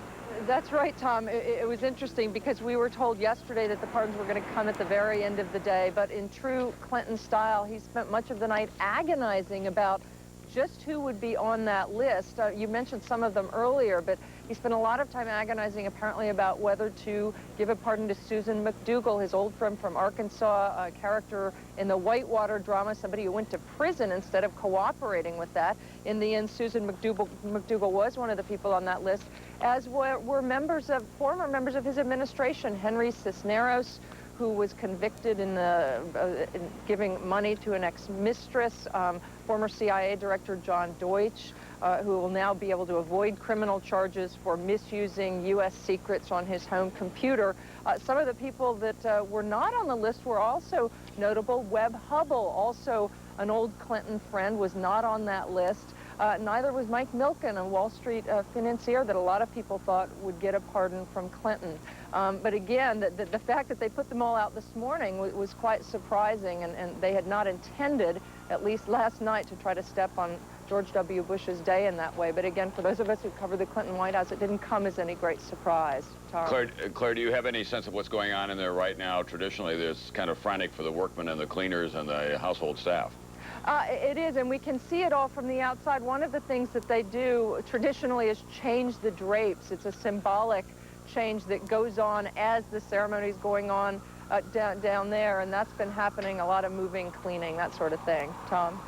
Okay, thanks very much, NBC's Claire Shipman. Another thing that will work well for the George W. Bush White House, we believe, is that his immediate staff it's made up of veterans as well. Andrew Card, who served in the transportation department here and then ran the convention for him this summer as someone who's been around Washington for a long time. And he was saying this week that it's important for a new president to have a chief of staff who's not a personal friend so that he can fire him if, in fact, it's not working out. And Card absolutely understands the terms of his tenure there as the chief of staff. Let's go back to Maria Shriver now at the Capitol. Maria? Oh, thank you very much, Tom. Claire, I'm sorry, Maria. We're going to just take a moment and watch the president sign. Hey, Mr. Chairman. Strom Thurmond standing behind him. He's been everywhere this week. 98 years old. 98 years old, too short of a century. Right here. And the fourth in line, the succession to the presidency, is the Senate Pro Tem of the U.S. Senate.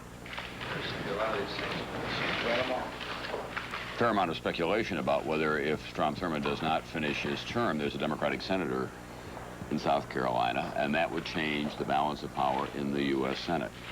Tom, there's also a lot of speculation about just what George Bush may be signing here in the next few days, because there are a lot of papers being prepared for him to roll back the actions of the Clinton administration's last couple of weeks. I think they're going to move fast on that.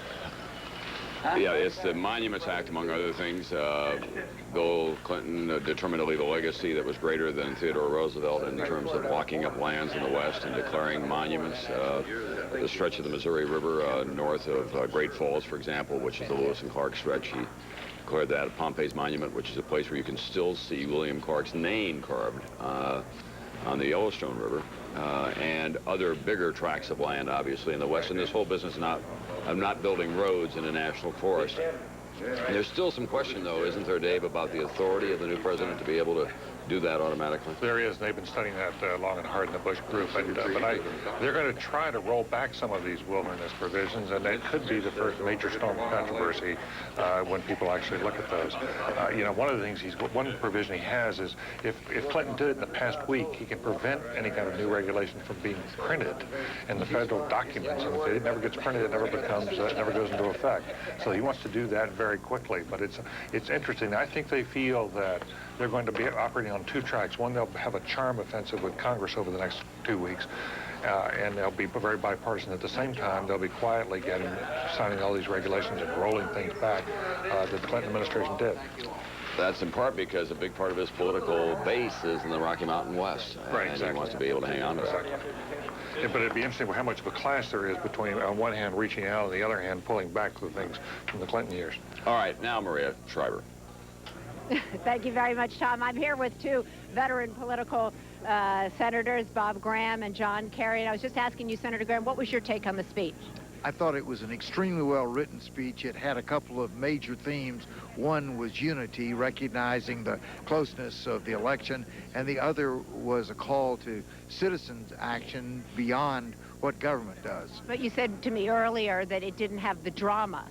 I thought the physical conditions that under which it was delivered helped to restrict the degree of drama that it might have otherwise had. Senator Kerry, do you think that this speech reached out to the millions of Democrats or people who voted for Al Gore who are still angry about this election? Not in a specific way, no. It did in a general way, in the way that Senator Graham just talked about. It was sort of more thematic. But it didn't really reach out in that specific way. I thought, to me, the most interesting thing, and it was elegantly written. It was a better written speech, I think, in many ways. But it was the theme of children. I think he set a high standard for himself now, leaving no child behind. We're not going to let any wounded person on the road to Jericho not be addressed. That's a tall order for the Republican Party. And I want to see how compassionate conservatism is defined in the context of meeting what he's now really reiterated today. But that was a theme very much of his campaign, leaving no child behind. I think it's a tall order. And I think a lot of us will see what happens on health care for children, after-school programs for children, early child education. There are many things that Republicans have resisted here in past years. If he can lead on those, and if he can take us down that road, that would be a significant difference. But he didn't really reach out or bring people together as much as he could have or as much as you expected today? Well, I think he went as far as he thought he could go, particularly in the first half of the speech. I thought he was gracious in his comments about President Clinton and Vice President Gore and their service to the country. Frankly, he's going to have to go beyond that now that he has assumed the office if he's to achieve his objective of unifying behind these themes. And I agree with what John said, that the challenge on children, health care, education, is going to be a very high standard that he set for himself. Senator Graham, Senator Kerry, thank you so much. I know you have to run into the luncheon and it's raining out here. Thank you for joining us. Back up to you, Tom. You heard from them that they thought it was a gracious speech, a well-written speech, but that he has set himself a tall order and a lot of work to be done in this coming week. All right, Maria Shriver looking like Nanook of the North down there in the VIP section. She's all bundled up against the elements. David Gergen joins us now. One of the things that this, picking up where they left off, they were quite correct in saying that he talked a lot about helping people and helping people along the way. But his party on Capitol Hill, for example, doesn't like the idea of more money for Head Start, as one example. He wants to shift a lot of that to faith-based institutions in America, let the churches take over and community foundations and so on. That's another potential clash for him. Absolutely. And what's so interesting, Tom, about that is that I'm still getting over the Chinook for the North. About Maria Shriver. That his main agenda was packed into one paragraph. And it's all about defense and Medicare and Social Security and tax cuts. It is not about helping children or all the rest of it. The material about children and everything else was more like grace notes, and it was very unclear that there was an action program attached to that. It was more like we as a country should pay more attention, but it was not as if we will do it through the federal government. Tom, let the record show it took about 30 minutes for one of the leading contenders for the 2004 Democratic nomination, John Kerry, to throw down the gauntlet on the issue of children with the incoming president. It's remarkable, but it's a perfect metaphor for Washington. Mr. President, you have set the standard. Now we're going to tell you, we're going to hold you against it. You better be held accountable. If not, I may be challenging you. We're going to tell you about what those documents were that the president was signing when we saw him with that very bold signature that will become so familiar to all of us. The proclamation for National Day of Prayer and Thanksgiving tomorrow, Sunday, January 21st. a memo to his staff setting forth ethical standards for his administration entitled The Standards of Official Conduct. The memo includes more than a dozen specific points for ethical standards. It's worth pointing out that when Bill Clinton came into office, he said, no one from my staff will be able to go to work for an organization that is doing business with the government for 5 years. As he left office, he wiped that off the books, and people can go out there and cash in. Speaking of ethics and reform in government, we'll be back after this.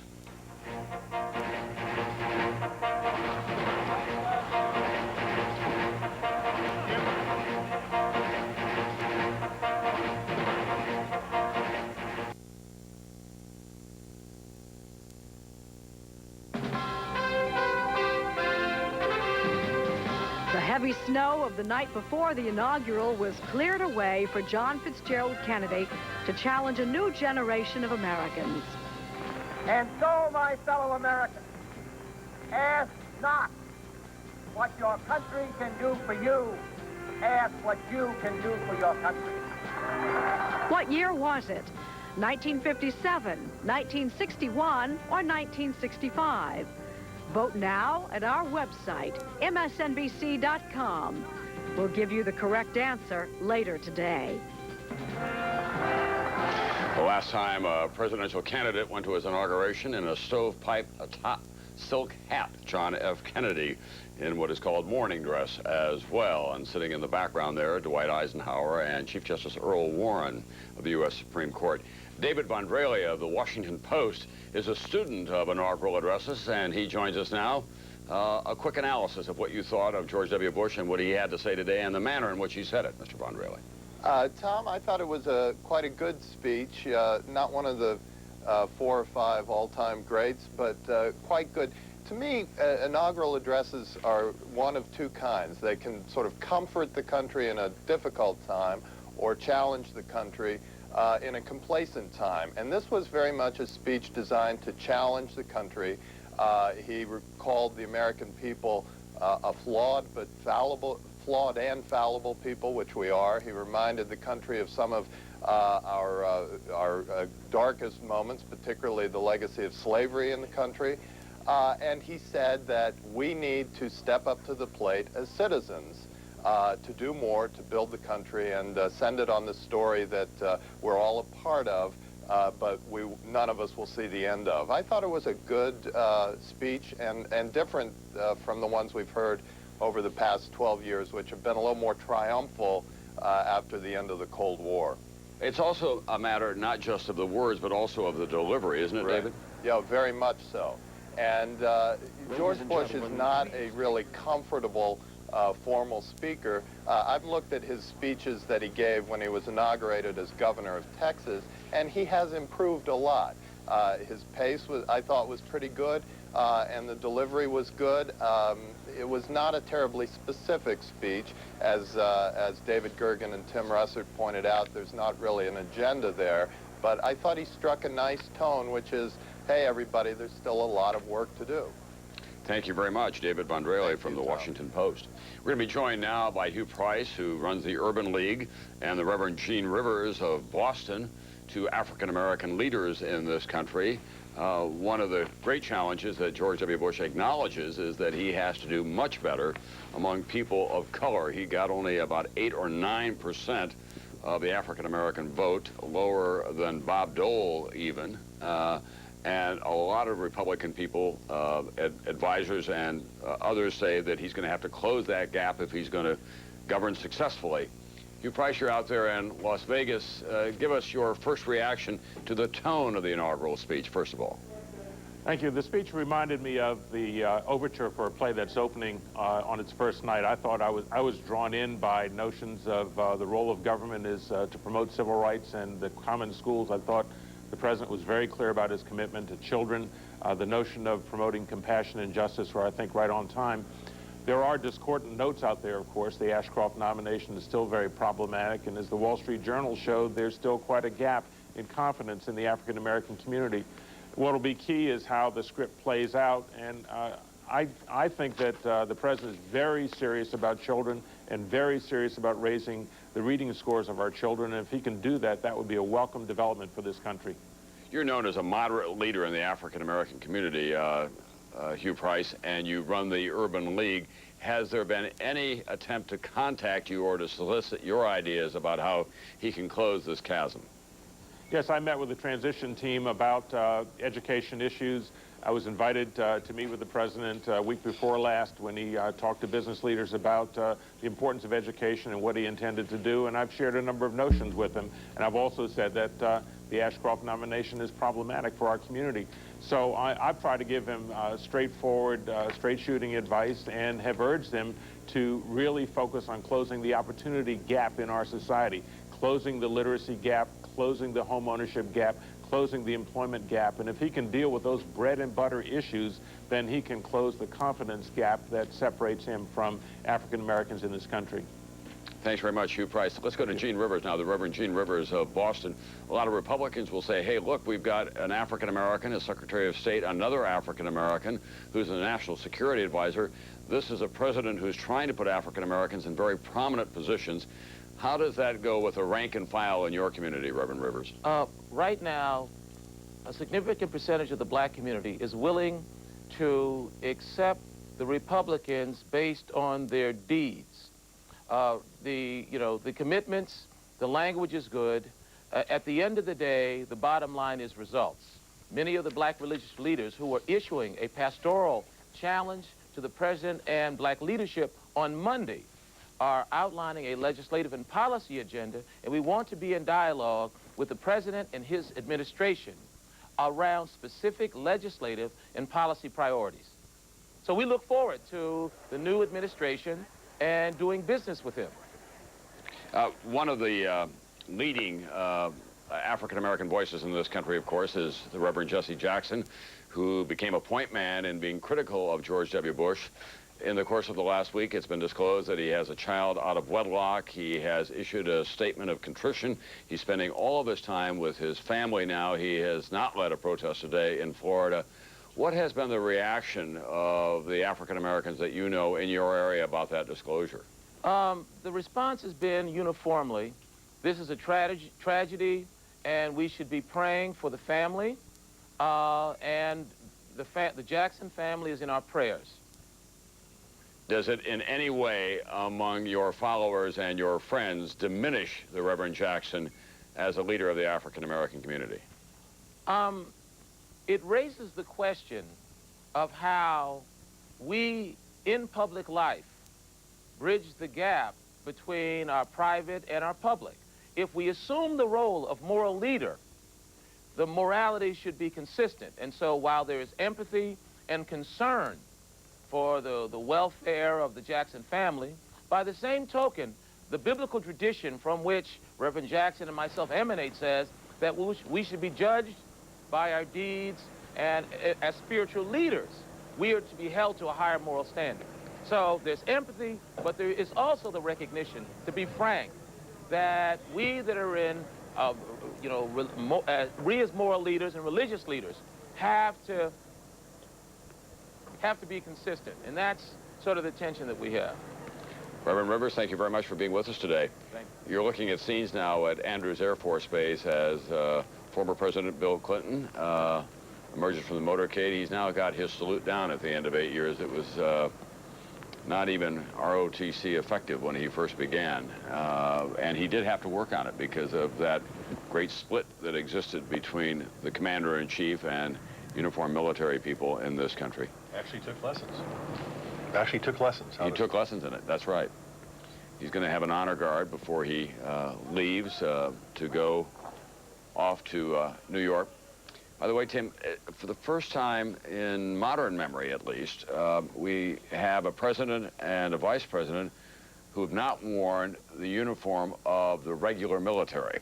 Bill Clinton obviously was not in the military, but Al Gore has been in the military. George W. Bush was in the Air National Guard, but Dick Cheney did not serve, although he was Secretary of Defense and has a very close alliance with the military establishment. It's one more demonstration of the change in American life, because in the post-war years, so many of our most prominent political leaders, Bob Dole being the most notable example now, were people who were in uniform either in World War II or in Korea, and then a whole new generation came along who came out of Vietnam, like John McCain. That's the key word, Tom. It is generational. George W. Bush's father was a decorated pilot. Don Rumsfeld, Secretary of Defense, decorated pilot. Colin Powell. But people, baby boomers, if you will, and now particularly because of a volunteer army, less and less is military service a prerequisite for political life. We're joined now by an old friend of Bill Clinton's, a man who worked for him in his first campaign and then went back and helped advise in the White House, a familiar face on NBC, and that is Paul Begala. There is no end of speculation about what your friend William Jefferson Clinton will do immediately next. Well, Jake Seaworth, the press secretary, had the line of the week. He said the former president will be spending Monday waiting for the cable guy in Westchester County to show up and wire the house in Chappaqua. He's got some practical things he's got to do. He's going to write a memoir. He's got to earn some money. As he says, you know, a senator is an expensive person to support. And he'll support his wife. I've offered to run the campaign for presidency of the Senate Spouses Club for him.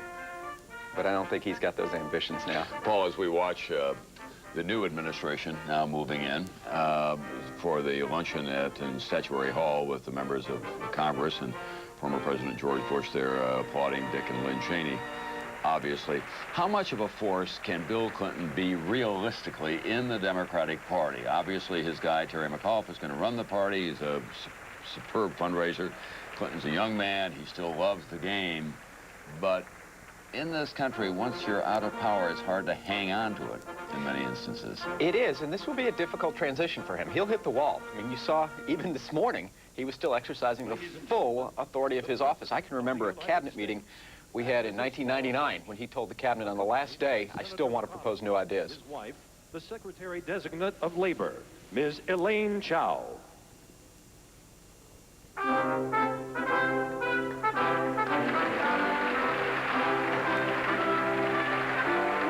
That may be the first time that George W. Bush has heard "Hail to the Chief" when he was the chief. He's heard it for his father, obviously, and on many other occasions, but now the band strikes it up when he enters the room.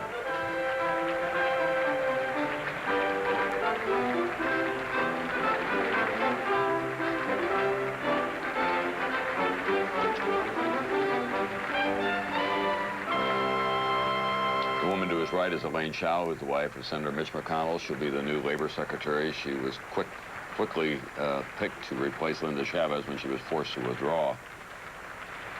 Many people thought that she was a better choice. I think the Democrats and organized labor are going to be very happy to work with Ms. Chao. I think Linda Chavez was seen as divisive by Democrats, and I think Chao will be, I think, well received by the Democratic Party.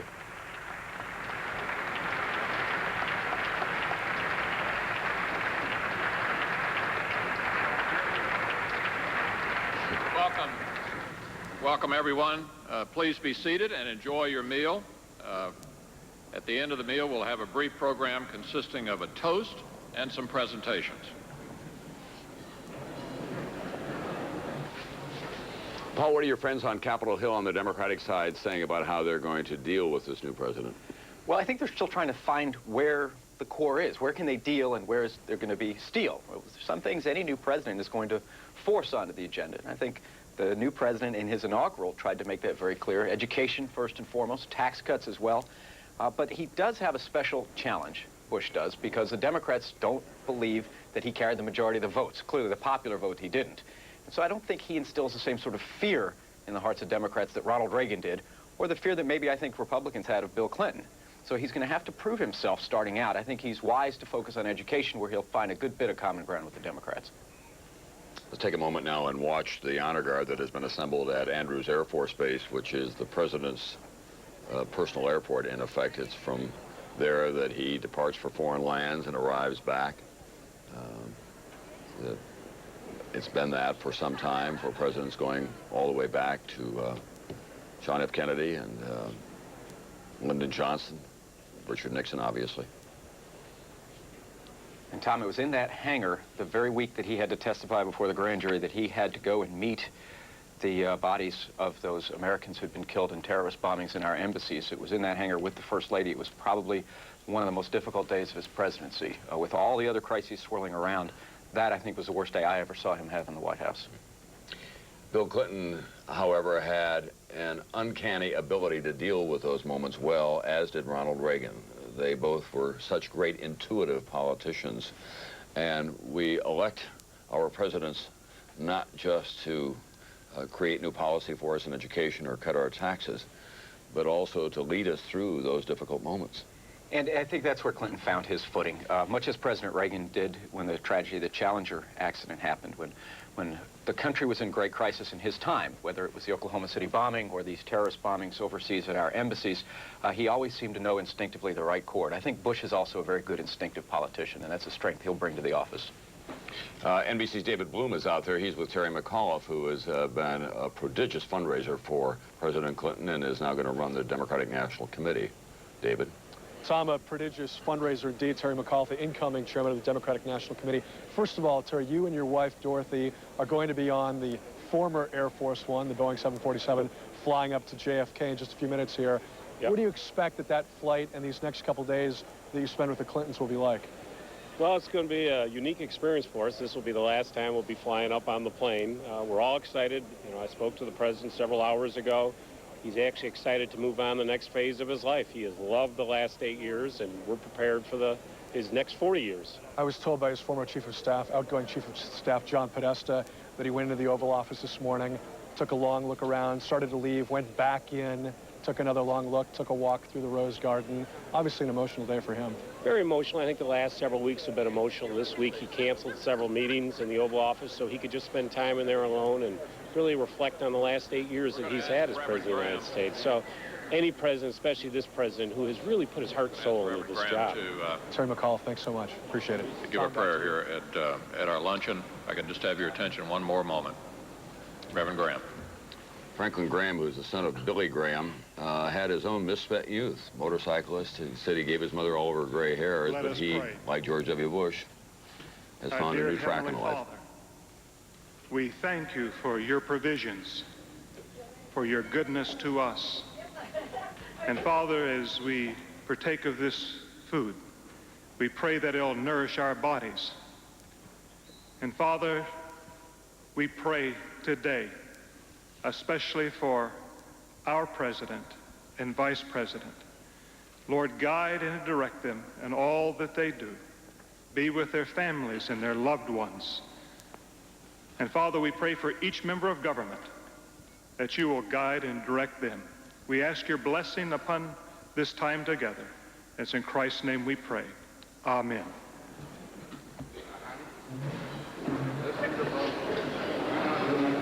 And now enjoy your lunch. Another famous father-son combination, Franklin Graham and Billy Graham. Billy Graham, of course, is the man who led George W. Bush to Jesus, as he has described it during a conversation at Walker's Point, the family compound off Maine. Bill Clinton now coming into the hangar at Andrews Air Force Base for one final review of the troops and a military farewell to the Commander-in-Chief.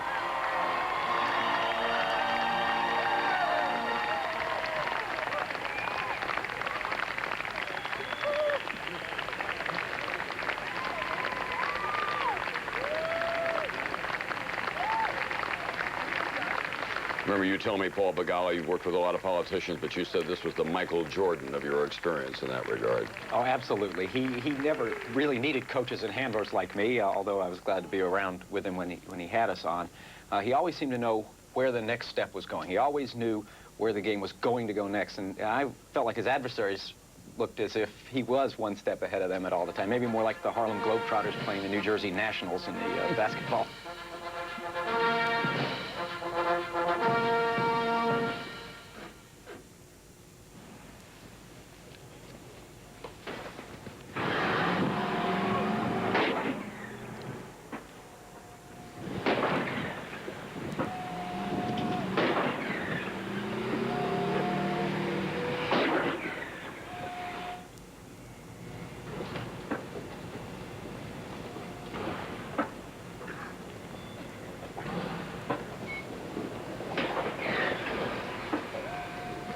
As we watch this, let's bring in from New York Bob Kerrey, who has retired from the United States Senate from the state of Nebraska, is now the president of the New School there.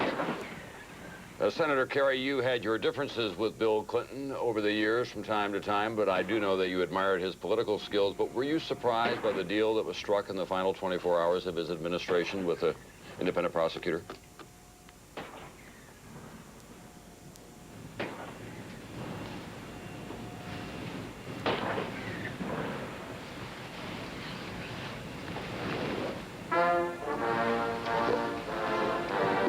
wait for the playing of the national anthem, and then we'll get back to this.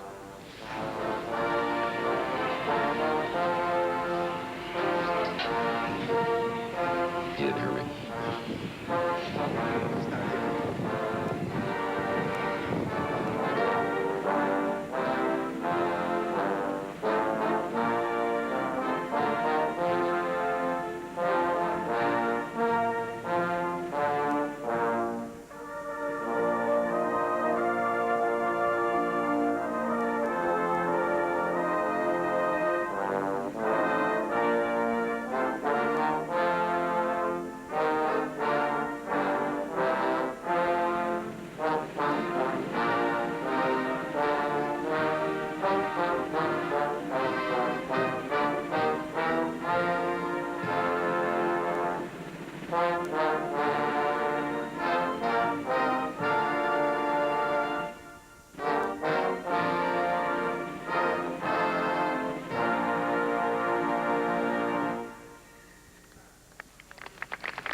We're back.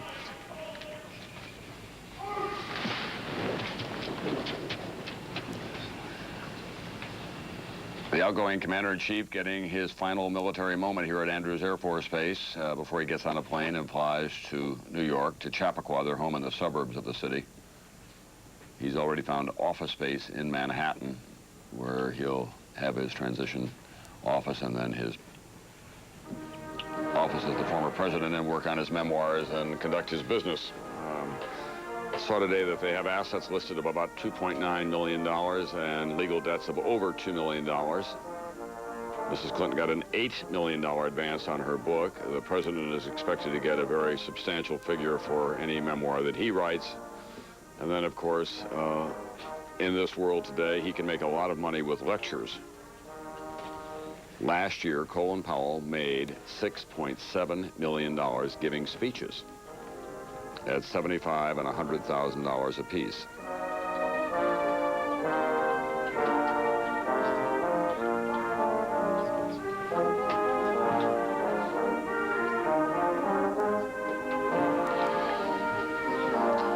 We're joined now by Senator Bob Kerrey, a Congressional Medal of Honor recipient in Vietnam, a retiring senator from Nebraska who was a Democrat, had mixed relations with Bill Clinton at one point, calling him an unusually good liar. Senator Kerrey, were you surprised by the deal that Bill Clinton struck with the independent prosecutor in the last 24 hours of his administration? Well, I have to say I'm pleased. I'm pleased that the special prosecutor made the decision, and the president made the decision as well to settle this, so that there's not going to be the specter of this thing continuing for the former president now that he's left office. You're going to be sharing a state and a city with Bill and Hillary Clinton. Is there room enough in Manhattan for the Clintons and Bob Kerrey? I think so. It feels fine right now. What did you think of the speech of George W. Bush?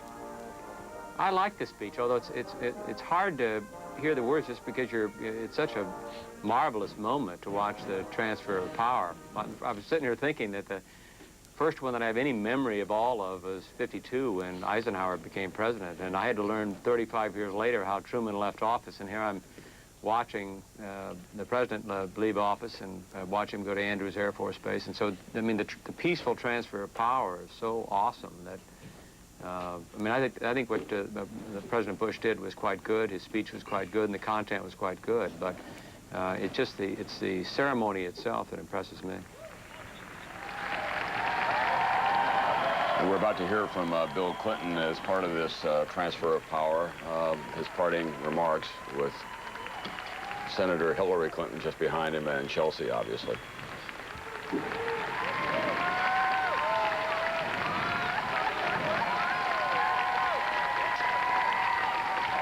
Few better in modern politics on the stump than this president. Sometimes went on a tad long. This country never tired of it. Welcome to Andrews Air Force Base. On behalf of the 89th Airlift Wing, it's our honor and pleasure to have you here this afternoon. In the month of March of this year, it will be 6 years since this officer standing in front of you had the honor to be selected to serve in the White House Military Office. And it was at that time, in the month of March of 1995, that Linda and I first came to know the President and the First Family. And it was a true honor indeed and a privilege, a unique one, to be able to serve. I will remember always being amazed at how intricate and how detailed all the support was that was provided by the military for the First Family.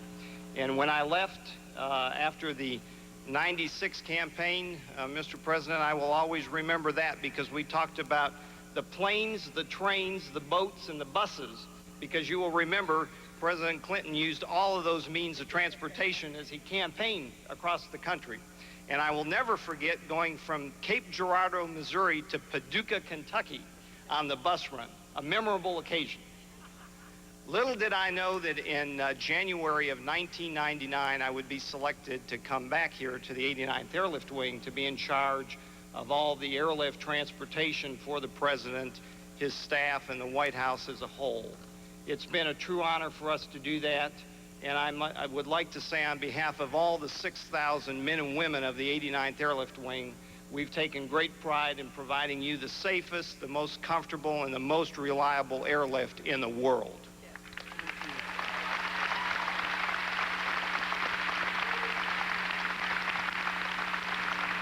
Ladies and gentlemen, it is indeed my great honor and privilege to introduce to you now our 42nd President of the United States, the Honorable William Jefferson Clinton.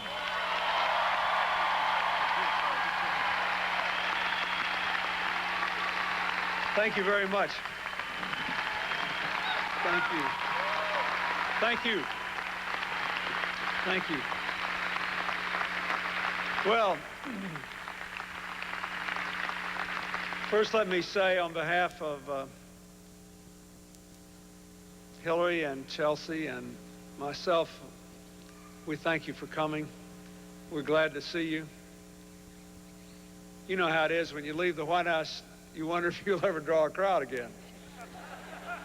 So it was nice to come in here and see so many old friends. General Hawkins, thank you, and thank you, Linda, for your service in the White House and for your service here at Andrews. I would like to thank the Honor Guard and the representatives of all the military services behind us for rendering honors to me this one last time on this important day in our country's life. When I was walking down the rows, looking at the young men and women who were standing behind me, I thought again how fortunate we are to have people of their caliber willing to sacrifice and serve the United States. And being their commander-in-chief was one of the great honors of my life. Let's give them another hand. They were great.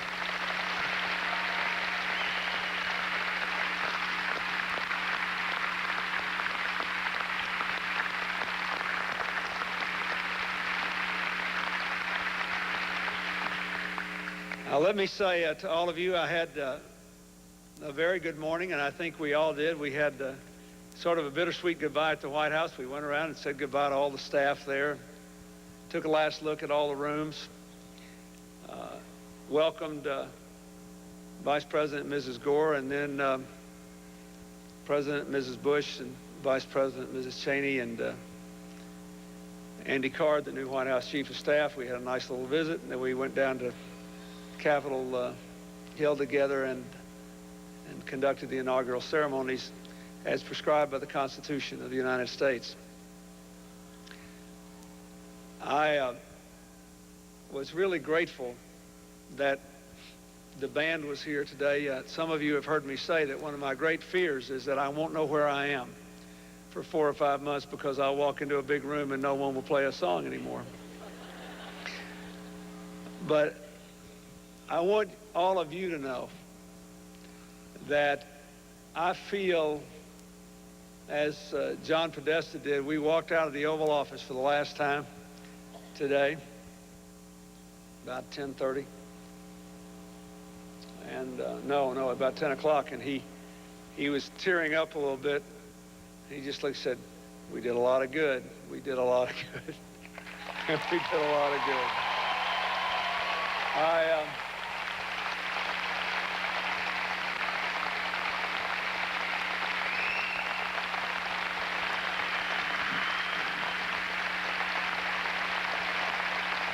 The whole... You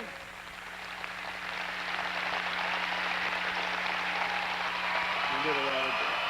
Thank you. Thank you. Thank you.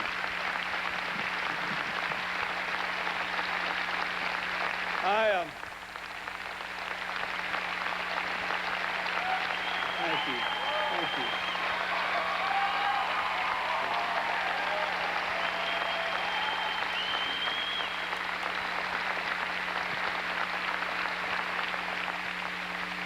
I gave my farewell address the other night on television, and I even did a radio address this morning. And we gave out our last chunk of money for community police so that when I left, we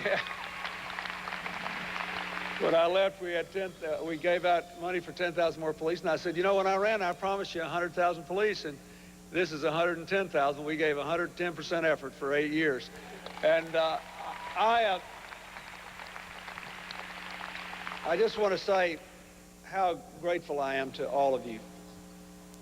There are people here who've held major positions in this government. People here like John Sweeney, without whom we could not have won elections or waged our battles. Thank you, sir.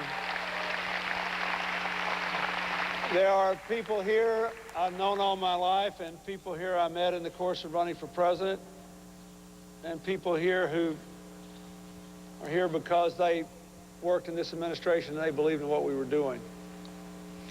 But the whole nature of public service is by definition a reflection of the nature of life. It is passing, it has seasons, it is a process, not a destination. The work of this country will never be over, and no one will ever get to do it forever, and that's not all bad.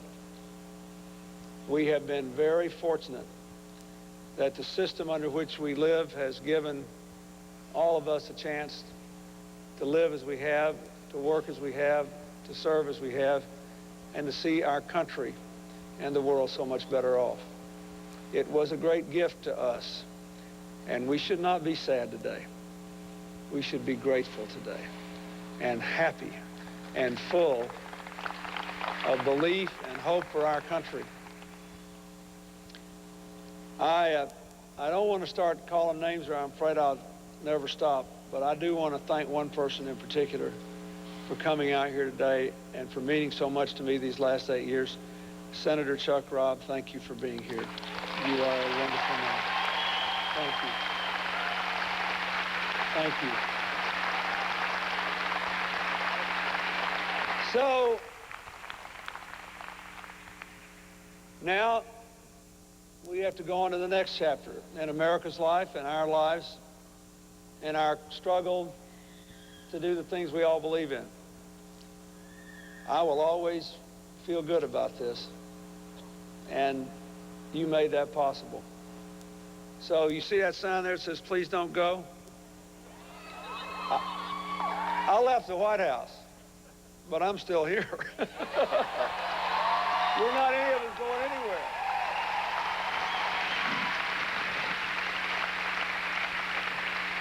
And that's the only thing I ask of any of you. If you really believe in what we did these last 8 years, you do not have to be in a position of power in government to advance those causes. And the celebration we mark today is ordained under a Constitution in which the people are supposed to be in the driver's seat. I'm glad to go back to be one of the people.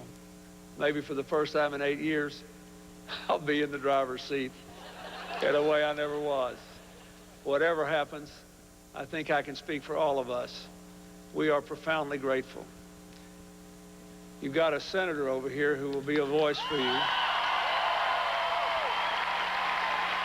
And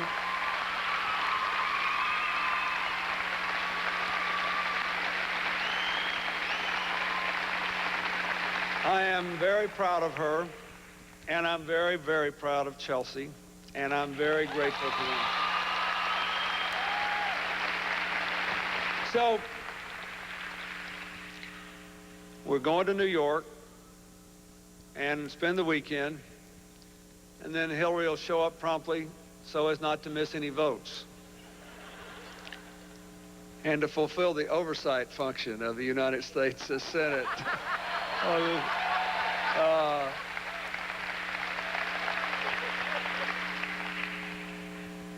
I wish the new president well. I wish his family and administration well. I wish our country well. And always, always, out of gratitude and affection, I wish you well.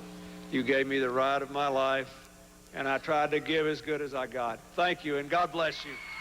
Thank you. Bill Clinton talking about the ride of his life, trying to give as good as he got. He said, I've left the White House, but I'm still here. And then talked about that poignant moment when they walked out of the Oval Office and he and John Podesta, his chief of staff, said, we did a lot of good. He is going off to New York now to begin his new life. That is a familiar tableau. Bill Clinton speaking at a podium, Hillary Clinton standing proudly and erect behind him, nodding her head in agreement. They were a formidable team. All that they went through in their personal lives, all that turmoil, they emerge at the end with her in the United States Senate, and Bill Clinton not indicted. He's going outside now to get on what used to be Air Force One for him. We're joined here by David Maraniss and Greg Craig, two people who know him well, one an author, first in his class, won the Pulitzer Prize. That's David Maraniss, and Greg Craig, who represented the president during the difficult times of impeachment. Were you surprised by the deal that was struck at the end, Greg? Well, as my partner who represented the president in the negotiation, I was very pleased at the result. And I think for the president, for the American people, it's a good result. There's no indictment, there's no plea bargain, there's no disbarment, there's no acknowledgement of criminal conduct. It puts an end to the matter. We'll be back. We're going to talk some more about this with David Maraniss as well, and about the future of not just Bill Clinton, but the new president of the United States, right after this, the inauguration of George W. Bush.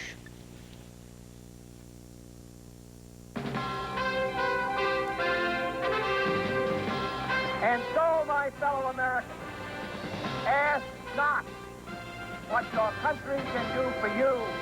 Ask what you can do for your country. Earlier today, we asked you what year John Kennedy challenged a new generation of Americans. Here's how you voted on our website.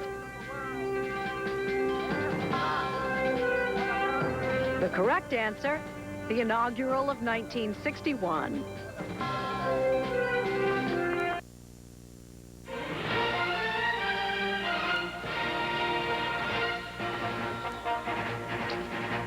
Former President Bill Clinton, who always did have a hard time departing. He's trying to leave Andrews Air Force Base, always at his own speed. David Maraniss, you wrote a Pulitzer Prize-winning biography of Bill Clinton. He obviously would like to stay at power in the Democratic Party, but do you think that that's going to be possible? Well, I think it's possible, but it will be somewhat difficult. I think that the moment there's a new president, the old president fades very quickly. But there is somewhat of a vacuum right now, and Clinton likes to fill vacuums. It's funny watching him leave here. He's leaving on Clinton time. And that's the way he'll be with politics, too. Exactly. What about you, Greg? You were his lawyer and you're his confidant as well. Do you think that he will be able to stay in the spotlight, so to speak, and become a power in the Democratic Party? Well, I think inevitably he's going to be involved and interested. That's the nature of the guy's chemistry and his personality. But inevitably it's going to flow to the people who actually speak for the Democratic Party at the moment, which I think is Tom Daschle and Dick Gebhardt. That is the challenge that those two leaders have got, which is to fill that vacuum that David was talking about, fill it with leadership and fill it with content. And in his acknowledgement to the independent prosecutor of his wrongdoing, hasn't he also diminished his political effectiveness, especially in a time when you have a new president saying we're going to restore dignity and respect to the Oval Office? Well, it's hard for me to comment on his political effectiveness, but I doubt that that's in any way diminished his political effectiveness. I think it's taken whatever baggage was left and removed it, rather than diminish his political effectiveness. What about you, David? I agree with Greg on that. I think that if it had dragged on for another year or two, that would have diminished him. He would have been fighting in that other realm. I think now he can sort of work behind Hillary as part of that voice without the distraction of how he deals with his own legal problems. It's always very hard to know how future historians will judge any president in contemporaneous times, but he said we did a lot of good. That was the mantra that he would like us to remember on this day. Do you think that historians will be kind to him? I think they'll be somewhat kinder than his enemies of today, but I think that he's leaving as he came in, an incredible mixed bag. Will we ever know Bill Clinton completely, Greg? I think the country has gotten to know him pretty well, as a matter of fact, from A through Z. On the question of the history, I think the foreign policy achievements will live. I think he's had an extraordinary run in foreign policy and international affairs, where he's combined pragmatism with idealism and values, and he's exploited the leadership position of the United States in ways that are really quite impressive. Gentlemen, thank you very much for being with us. We'll all be watching Bill Clinton, I have a feeling, for the rest of our lives. I don't think he's someone who's going to become part of the wallpaper, as a matter of fact. Let's go to John Podesta, who's there. I'm sorry, we're going to go to a commercial. We'll be right back.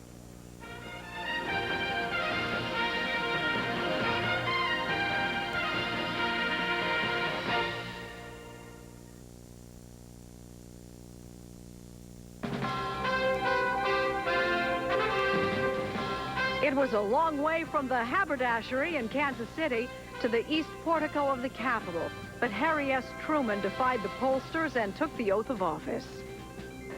What we have achieved in liberty, we will surpass in greater liberty. Steadfast in our faith in the Almighty, we will advance toward a world where man's freedom is secure. What year was it? 1945, 1949, or 1953? Vote now at our website, msnbc.com. We'll give you the correct answer later today.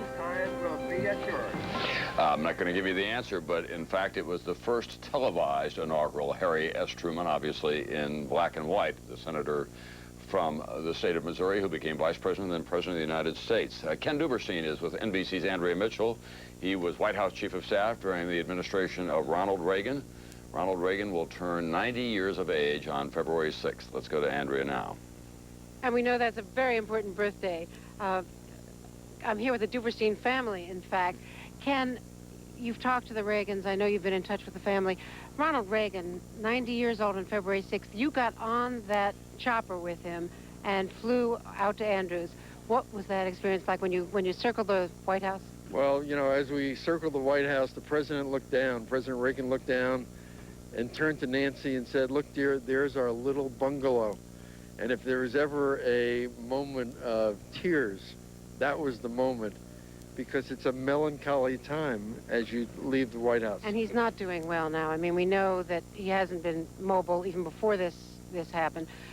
Not great news coming out of California. Well, it's not great news, but hopefully, you know, we're going to keep winning one more for the Gipper as we go to the 90th birthday. You were a McCain supporter. Next week, John McCain meets with George Bush. Do you think John McCain should back off on campaign finance reform now and let George Bush have his first 100 days without having this controversy? Well, I think George W. Bush and John McCain are going to work out, hopefully, a date certain where there will be a vote on campaign finance, but probably not in those first 100 days. And so McCain is going to give into that? Well, hopefully that they're going to reach an accommodation so that they have a date certain, so we'll finally get campaign finance reform up in the Senate. Okay. Thanks very much, Thank Ken you. Duberstein, all the guys here. Back to you, Tom. All the Duberstein kids getting in, as they deserve to. NBC's Andrea Mitchell with Ken Duberstein, who is one of the rock-solid professionals in this city. We're going to go to Al Roker now. George W. Bush is promising a new political climate in this city. But what about the real climate? Is the sun going to shine before the end of the day, or more pertinently, are we going to have snow for the parade, Al?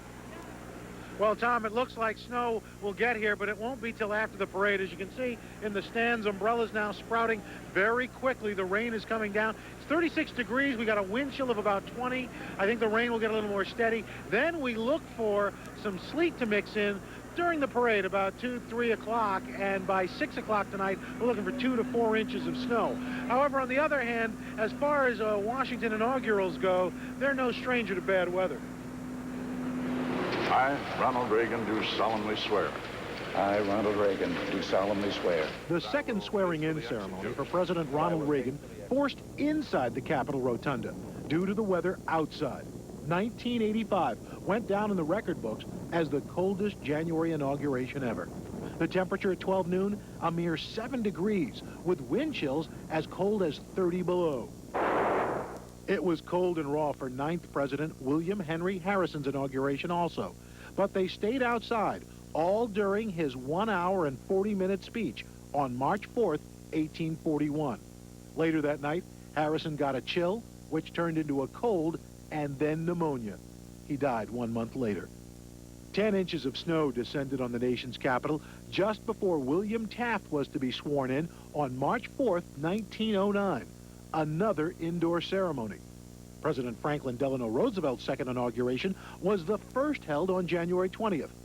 This day in 1937 still holds the record for being the wettest ever, with nearly 2 inches of rain to drench our nation's capital. So far, we've only picked up about 1/4 of an inch, Tom, and on the streets, they put salt in front of Pennsylvania Avenue. Right now, buses are coming up, pulling off, and letting off a lot of VIPs who will be filling up these stands. Of course, given the weather, some of them might want to stay in the bus as long as possible. All right, thanks very much, NBC's Al Roker, who will be on duty during the parade, and we do hope that it doesn't rain on George W. Bush's parade, and we do expect that he'll spend at least part of that parade walking down Pennsylvania Avenue. We'll be back with more of the inaugural of George W. Bush, the year 2001, right after this.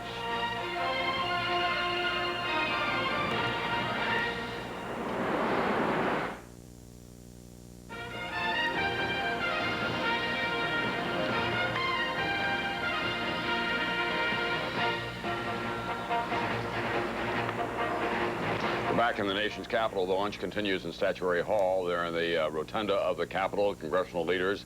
The new President of the United States, George W. Bush, his wife Laura, the new Vice President of the United States, Richard Cheney, or as they call it back in Wyoming, Cheney, and his wife Lynn. We're awaiting the beginning of the parade, obviously. Weather is inclement, but so far it's holding just on the margins. Bill Clinton couldn't take a helicopter out to Andrews Air Force Base, but he is going to be able to lift off from there and fly to New York. We're going to show you now what's been going on in a confined area of the nation's capital. Some 2,000 protesters have been held back by a combination of district police and other federal law enforcement officials. They have given them an area in which they can protest. They're protesting against a variety of issues and against George W. Bush generally.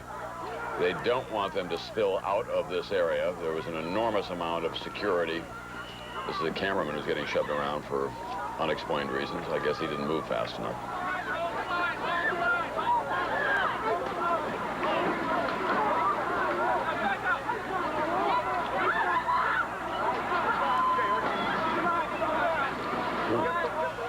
People getting roughed up in the nation's capital.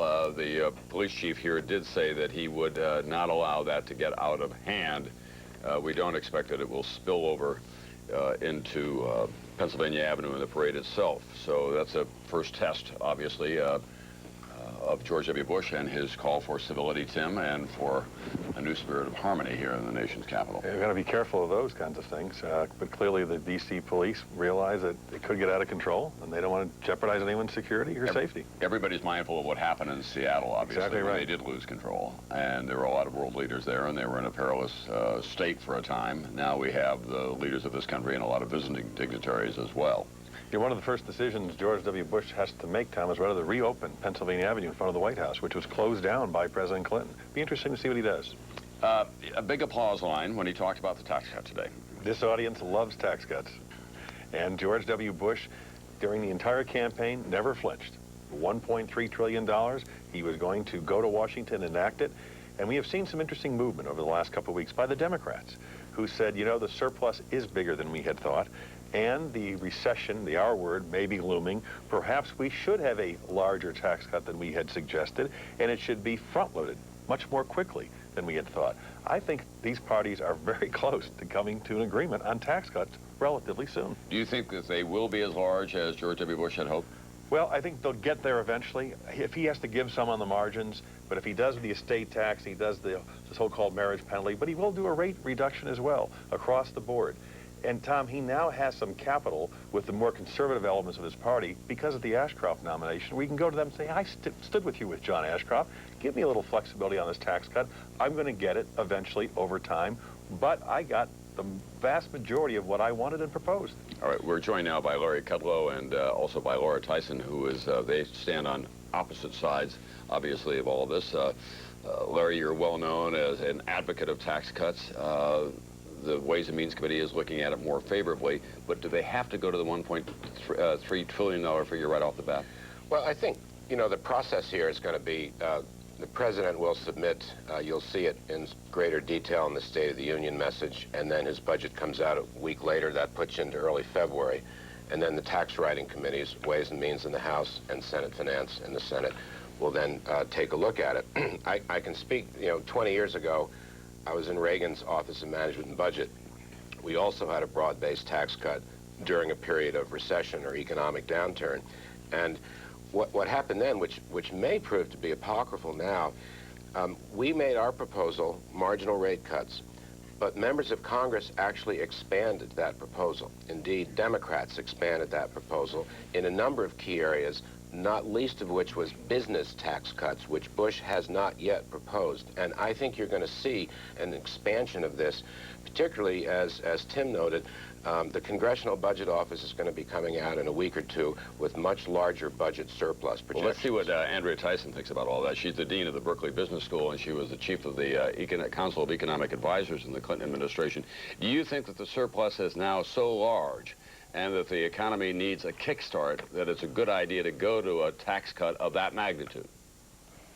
I don't think the tax cut will give the economy a kickstart. I think the timing's all wrong. I think that the best kickstart for the economy is the Federal Reserve. The Federal Reserve will be less inclined to be generous on interest rate cuts if they see a large tax cut looming.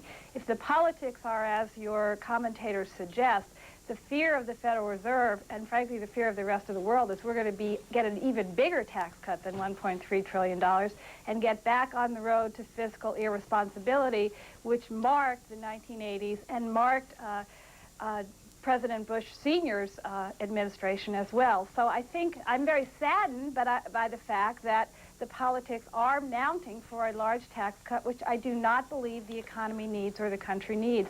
I do not think it will jumpstart the economy, and I think it takes away resources that we could better dedicate to education, to Social Security, and to Medicare. Let's pick that up in a moment. We're going to go away here for just a moment. We'll come right back. We'll talk about what is so important, not only to Washington, obviously, but most important to your pocketbook, the size of the tax cut and how wise it is, right after this.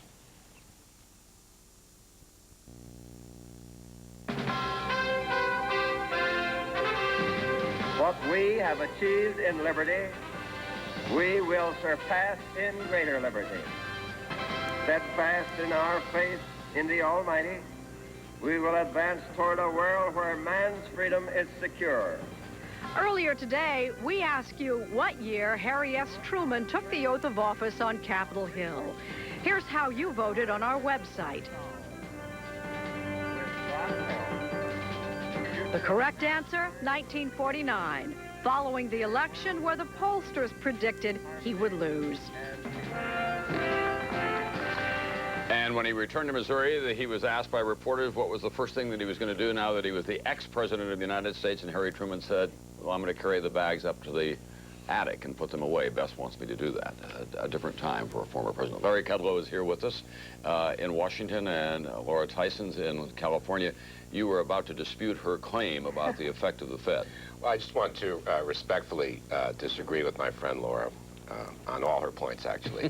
One is Greenspan, I believe, is going to come out in favor of the tax cut. His position all along was that to reserve the surpluses when we're at full employment, but if we moved into recession, he would change his tune, and he will.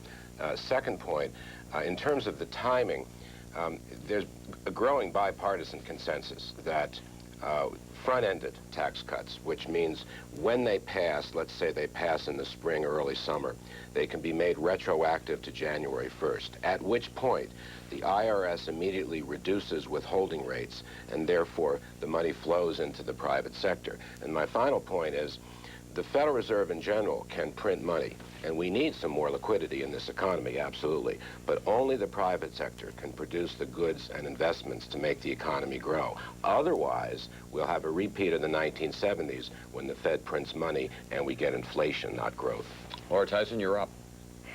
Well, I think that if the Federal Reserve actions, first of all, I will wait to see what Alan Greenspan says. As you know, he has also been very clear during the last 8 years that the commitment to deficit reduction and debt reduction has been significantly instrumental in creating the economic expansion that we now have. He has said that more than once. He said that from 1994 straight through to 2001. So I think that the view is that debt reduction should not be jeopardized. Now, it is true that we have a surplus which affords room for continued debt reduction and a tax cut. But the bigger the tax cut gets, the less money there is for military buildup that President Bush proposes, an education bill with teeth, with money, with real programs, Medicare prescription drugs, and anything he wants to do on Social Security.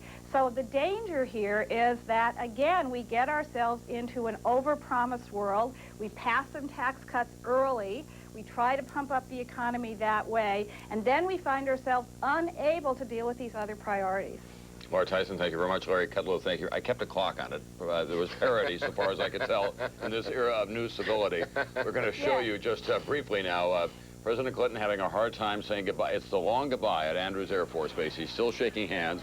When he left the White House this morning, they were ready to go to Capitol Hill, and he walked by the pianist in the foyer and sat down on the piano bench as the pianist played Our Love Is Here to Stay. And only after that was over did he get up and put on his top coat, go out and get into the motorcade with George W. Bush. No one relishes the public arena more and the idea of being in the center of it than William Jefferson Clinton, who is headed now for New York in his life as a private citizen. We'll have more after this.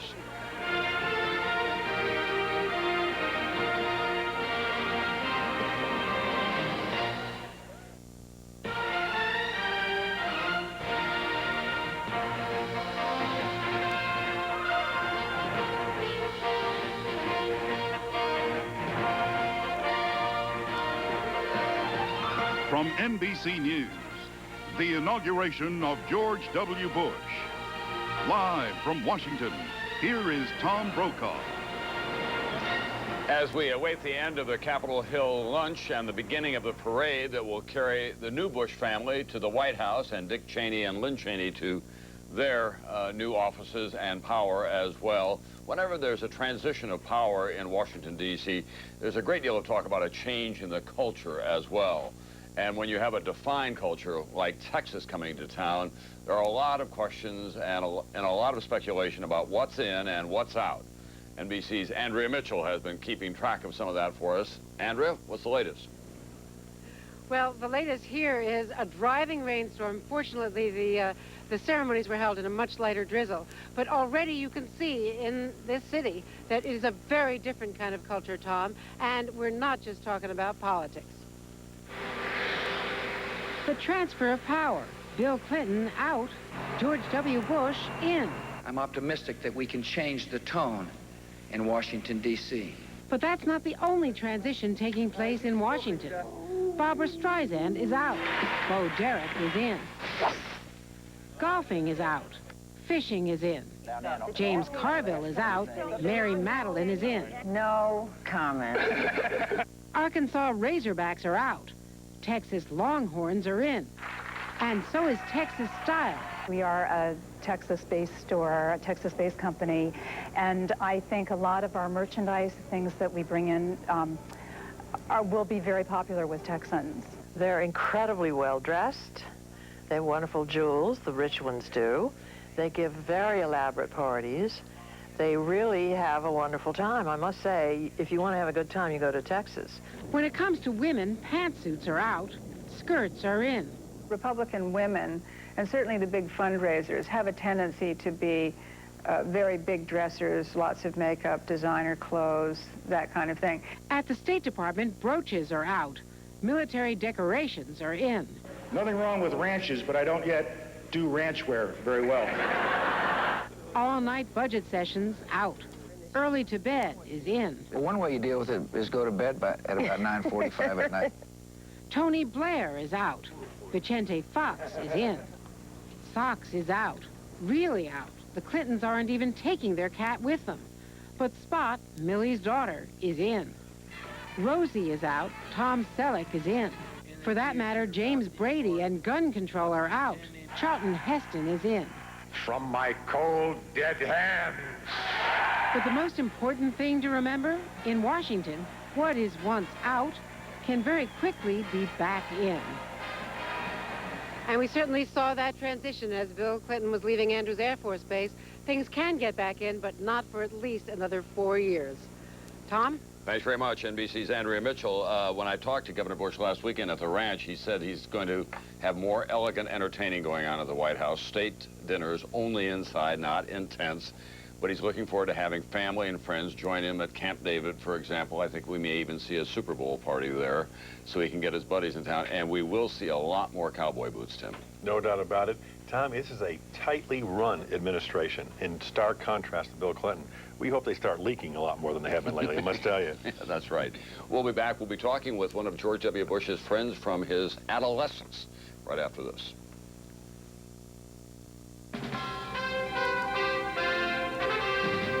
From Supreme Allied Commander to Commander-in-Chief, Dwight Eisenhower took the oath of office using 2 Bibles.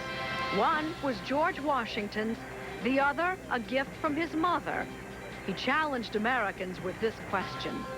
How far have we come in man's long pilgrimage from darkness toward the light? Are we nearing the light? A day of freedom and of peace for all mankind?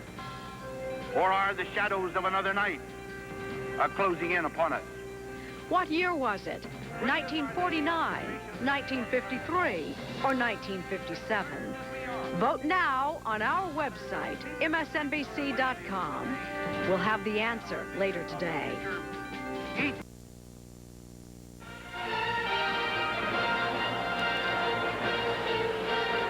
We're back at Statuary Hall, where we expect to see a toast momentarily and an introduction of President Bush, the senior. We'll have to be distinguishing between them. As we look at this, I'm going to tell you about John Cadet, who was a Southern California businessman, but in 1964, he was a roommate of George W. Bush at Phillips Andover, a prep school in New England. Did you think in 1964, looking at George W. Bush, well, there's a future president? You know, the thought never came to my mind. Almost everybody that we've interviewed who knew him at that time said the same thing. Yeah, there's some traits that he has that you can see today where it put him into politics, but I never put 2 and 2 together. What kind of a student and roommate was he, for that matter? Well, he's a terrific roommate. I mean, real easy guy to get along, as everybody knows. Very kind of an inclusive personality in that he always wanted to make everybody feel part of the group. Even if you weren't on his crowd, he'd always make sure that whoever's around felt part of the group, which I thought was a very nice trait. 1964 was a pretty active time in American life. The civil rights movement was bubbling up. John F. Kennedy had been killed the year before. Was he much interested in public life and public policy? Well, as you know, his grandfather was in public life, and actually I didn't even find that out until I went to their house for Thanksgiving. But I know the Kennedy assassination really hit him pretty deeply. But he didn't talk much about politics other than some things that his father had talked about a little bit and expressed. When you learned that he was running for governor of Texas and then he had beaten Ann Richards, who was a very popular figure, were you surprised? Not at all. Not at all. I mean, very happy for him and, you know, concerned that she was such a, major force down there and hoping he wasn't biting off more than he can chew. But he knows a lot more than I do about those kind of things. What kind of student was he? He was a good student. He was, I'm not saying he and I were on the upper crust, so to speak, but we're getting through. Did okay. Did you prefer partying or studying? I'd probably be the party guy. How about your roommate? A little of both, probably. A little more moderate than I am. But wait a minute, those were different times because you were party-hardy guys, but you got into Stanford and he got into Yale. Yeah, we did. I guess we sort of balanced it out enough. Sometimes I wonder how we did it. Well, we're going to thank you very much for being here with us today, Mr. Cadet. We're going to go back down and listen now to Mitch McConnell as he's presiding at this luncheon. My pleasure. And you look forward to spending a little time at the White House? I'm going there tomorrow.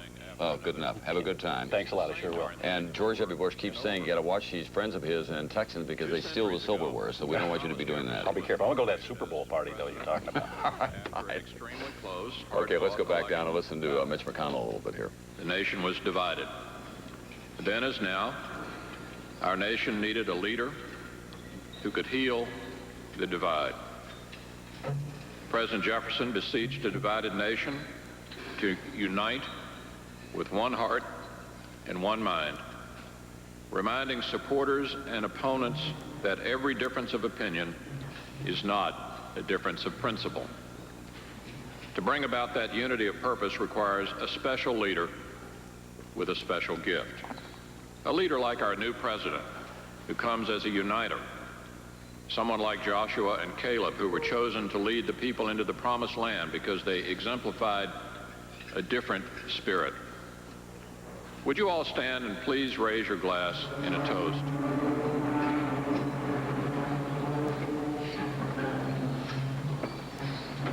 Mr. President, we salute the different spirit you bring to our nation's government, a spirit of unity and respect for all. And we pledge, Republicans and Democrats alike, that we will make the common effort for the common good. And finally, we ask, in the words of President Jefferson, that the infinite power which rules the destinies of the universe will lead you to what is best for our nation's peace and prosperity. President.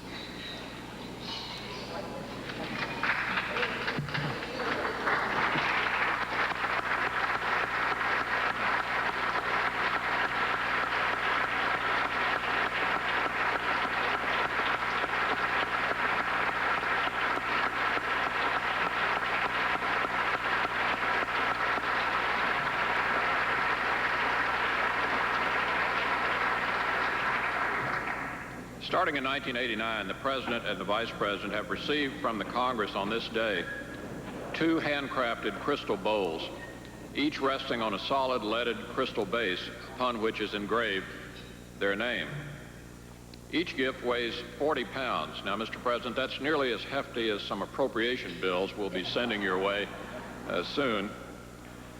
For the first time, etched into the crystal bowls are depictions of the Capitol building and the White House in their approximate geographic locations to one another. You'll note, Mr. President and Mr. Vice President, that the White House on these bowls is tiny, almost microscopic in comparison to the Capitol engraving. It is, of course, purely coincidental that the Congress oversaw the design process. Today, we are also doing something else because this is such a unique occasion. We're presenting a third bowl, this one to the 41st President of the United States, the father of our new president. This handcrafted replica signifies a remarkable occasion for a man whose love and pride for his son on this day we can only imagine.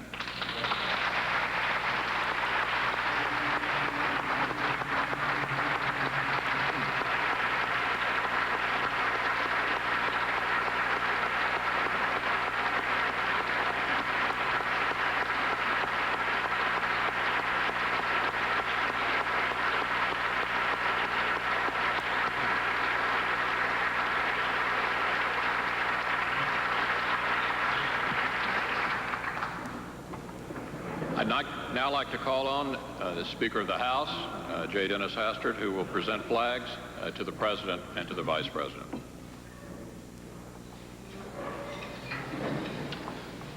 Thank you, Senator. Welcome to this great chamber, once being the House of Representatives for almost 50 years of this nation's history. The early history where Congress, the Senate, and the House struggled, administration, the White House struggled to find its definitive way of how to form this country.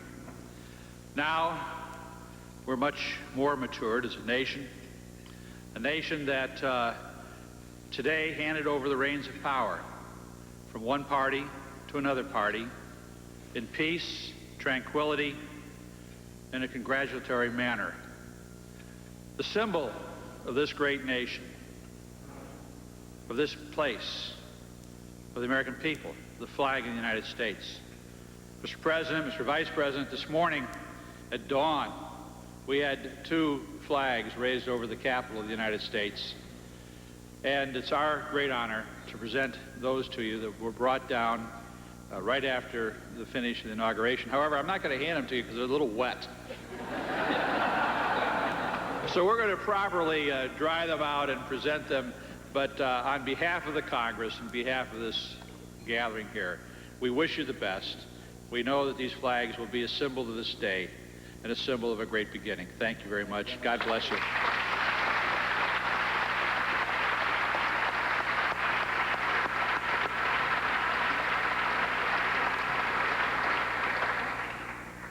On behalf of the Joint Congressional Committee on Inaugural Ceremonies, it's my honor to present to the President the official inaugural photo and to invite the President at this time to make a few remarks.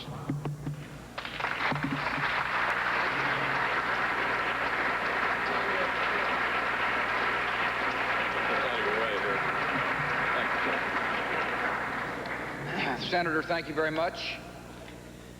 I was wondering if I was ever going to have a warm meal during the inaugural ceremonies.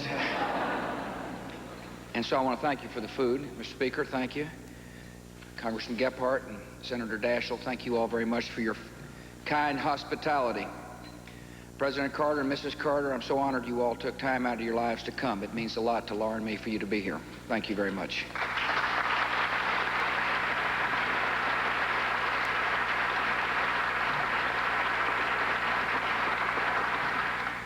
Mother, I'm glad you came as well.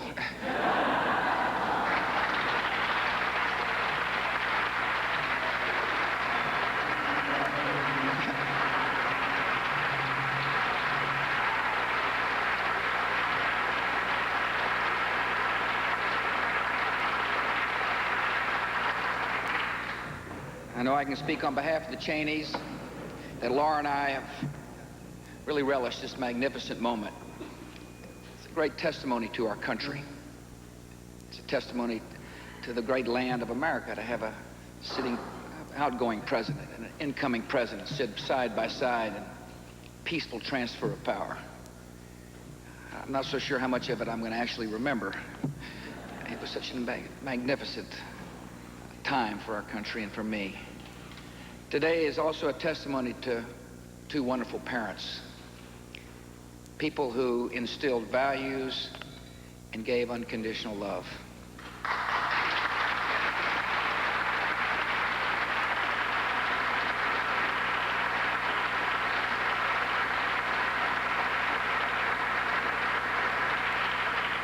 Expectations in the country is we can't get anything done. People say, well, gosh, the election was so close, nothing will happen, except for finger pointing and name calling and bitterness. I'm here to tell the country that things will get done, that we're going to rise above expectations, that both Republicans and Democrats will come together to do what's right for America, so that when people look at Washington, they say, public service is noble. Positive things can happen for the country. There are men and women of good conscience and good heart who are serving this noble nation for the right reasons. Let's let it happen. God bless, and God bless America.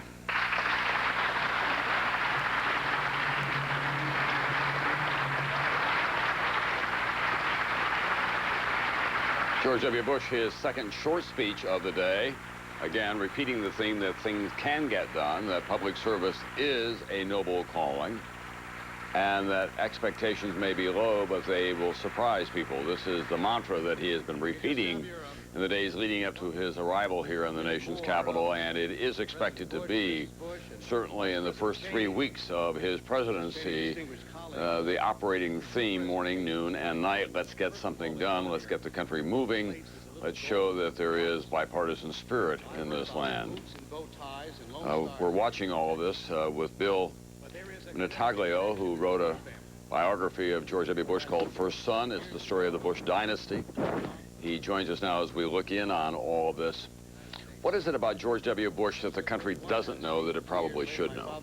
He's an extremely competitive man. I think we are beginning to learn that in the post-election process, how he stayed into the bitter end to fight. I think you're also going to learn that he's a quick decision maker. We have talked a lot about him being a delegator, but he's also pretty quick on the trigger. He can pull some decisions real quickly, and I think we'll see that. He's not a guy that wants to linger and chew things over. We'll learn very quickly that he presses the button when he needs to. All right, we're going to ask you to stay right there because we're going to continue our coverage here from Washington, D.C., the inauguration of George W. Bush, right after this.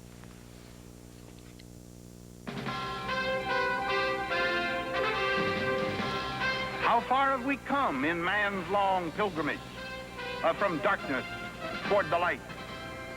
Are we nearing the light? A day of freedom and of peace for all mankind? Or are the shadows of another night closing in upon us? Earlier today, we asked you what year President Eisenhower gave that challenge to all Americans. Here's how you voted on our website. That deeply affect our livelihood today and our vision of the future. The correct answer, at Ike's first inaugural in 1953. And often even created by...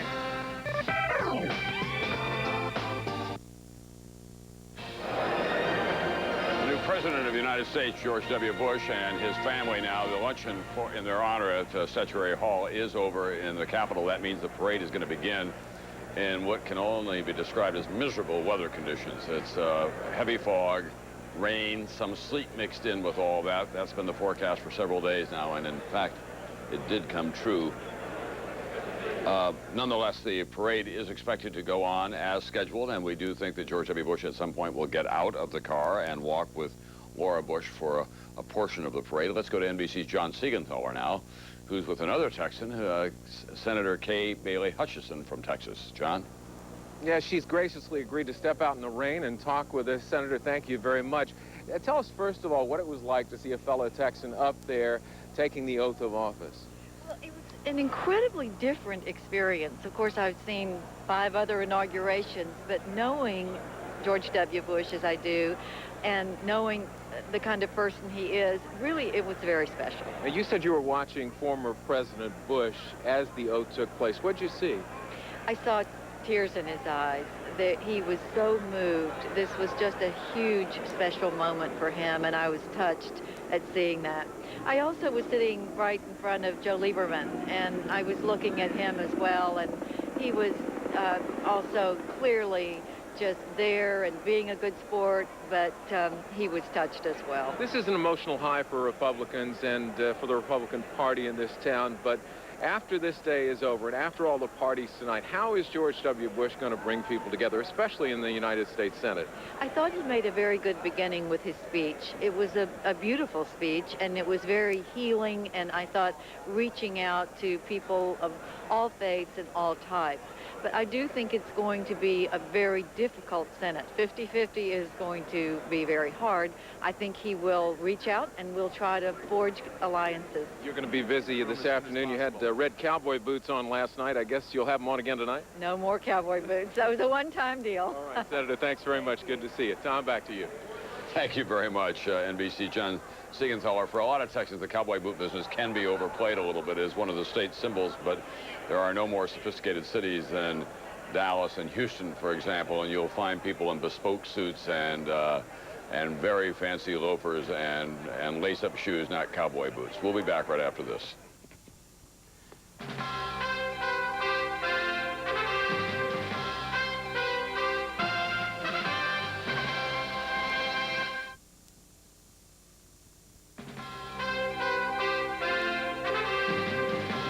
The nation is gripped by crisis and galvanized into action when Franklin Delano Roosevelt uttered one of the most memorable phrases of the 20th century. The only thing we have to fear is fear itself. What year was it? 1929, 1933, or 1937? Vote now at our website, msnbc.com. We'll give you the correct answer later today. We're back. We're told that Bill Clinton has just now left the hangar at Andrews Air Force Base. I have a feeling that come Sunday morning, The Bush family shouldn't be surprised if there's a knock early at the door and it's Bill Clinton saying, I forgot some things and wants to come back into the White House just for one last tour, probably. Let's go to the Capitol now, and NBC's Lisa Myers, she's there with Tom Daschle. Tom Daschle has been briefly the Senate Majority Leader, but that will go away now that Dick Cheney is able to cast the tie-breaking vote. Lisa? Yes, Tommy is now the Minority Leader, but probably he, above everyone else, will have the most to say about whether this new president is successful. Senator Daschle, it won't surprise you to learn that former President Bush gave his son an A for the speech. What do you think? I'd give him an A as well. Obviously, this is a speech that is one that will go down in history, as all inaugural addresses do, but I thought it was delivered well. It set the right tone. I think it's going to be well received. You heard the new president promise the country that he and Congress would get something done. What are the first three major areas that you believe that the Democrats and the new president can work together on and cut a deal? Well, Lisa, I would hope that we could find a way with which to work through the campaign finance question. I think that ought to be high on our list. I'd like to see us address education, and obviously we've got to work on the budget. The budget sets the parameters, the guidelines for everything else. That, too, is going to be critical, and I hope we can do it soon. You did not mention tax cuts. A lot of Americans out there are hurting because of higher energy prices. Some Senate Democrats say, yes, before we favored only targeted tax cuts. Now, because of the economy, we think maybe an across-the-board tax cut, a rate reduction, would be in order. Can you go for that? I think we can address rate reductions as well as other targeted tax cuts, so long as it's within the size and so long as it benefits those who truly need it. I can't see reducing top rates, but there are a lot of people, as you say, who could use relief, and we're prepared to work with the new administration to see if we can't find a compromise to make that happen. Thank you, Senator Daschle, a man clearly ready to do some business with the new administration, Tom. Thank you very much, Lisa Myers. He gives him an A for his speech, but then he says, well, campaign finance, I think, ought to be at the top of the agenda. That's something that George W. Bush is not eager to jump into at this time, Tom. Tom Daschle met with Republican Senator John McCain and said, any procedural vote you have on campaign finance, I can give you 50 Democratic votes. Right. You have 10 Republicans, and we're in business together. That's going to be something to watch. And it begins this week. Monday on the floor of the Senate, we'll expect to hear from John McCain. We'll see whether he's going to strike some kind of a back-channel deal to stretch out the debate and work out some kind of an accommodation. He spoke to President Bush and to the leader of the Republicans, Trent Lott. They said, can you hold off until May? He said no. He said they started at 4th of July. They got the Labor Day. Now they're in spring. They got to keep coming my way. It's going to be something to watch. All right. As we go to a commercial, we're going to show you the departure of President Bush from the Capitol, I think, as they get ready. No, that's not quite ready. Things are running a little slower. It's a little sloggy out there. We've been slowed up by the rain and other considerations of this inaugural day. But the parade will be going on shortly. We'll be back to cover it for you right after this.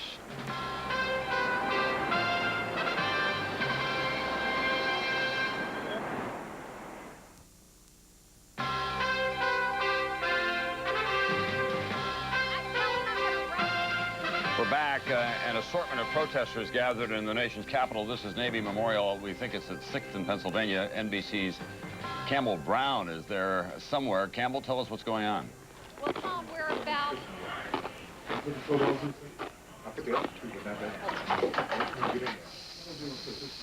Sounds like we've lost her microphone, obviously. Technical difficulties down there. She's in the middle of the crowd. They're exceptionally heavy security during the...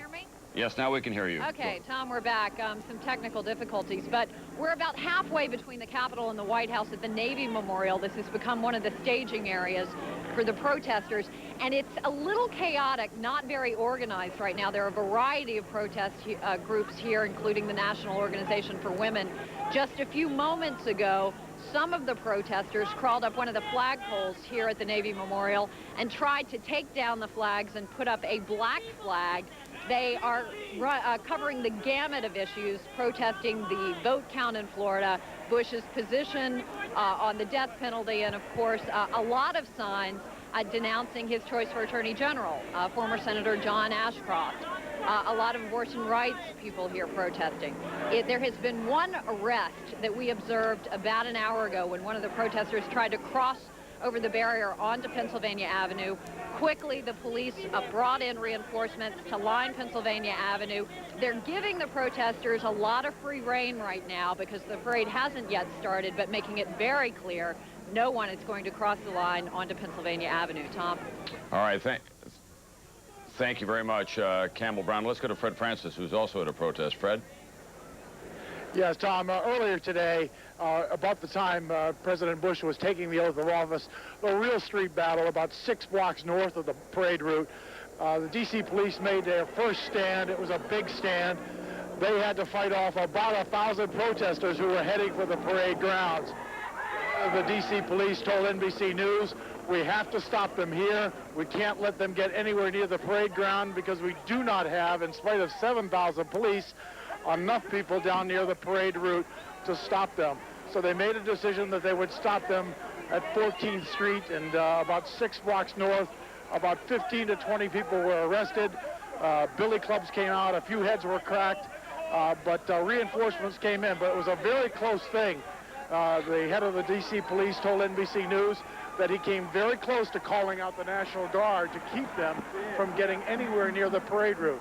After that, in the last two and a half hours, the protesters have broken up into several different areas. You can hear the helicopters going overhead now. You can hear the helicopters going overhead now. There is no group of protesters larger than 200 or 300. In fact, they were predicting 10,000 coming to Washington. They had about 2,000.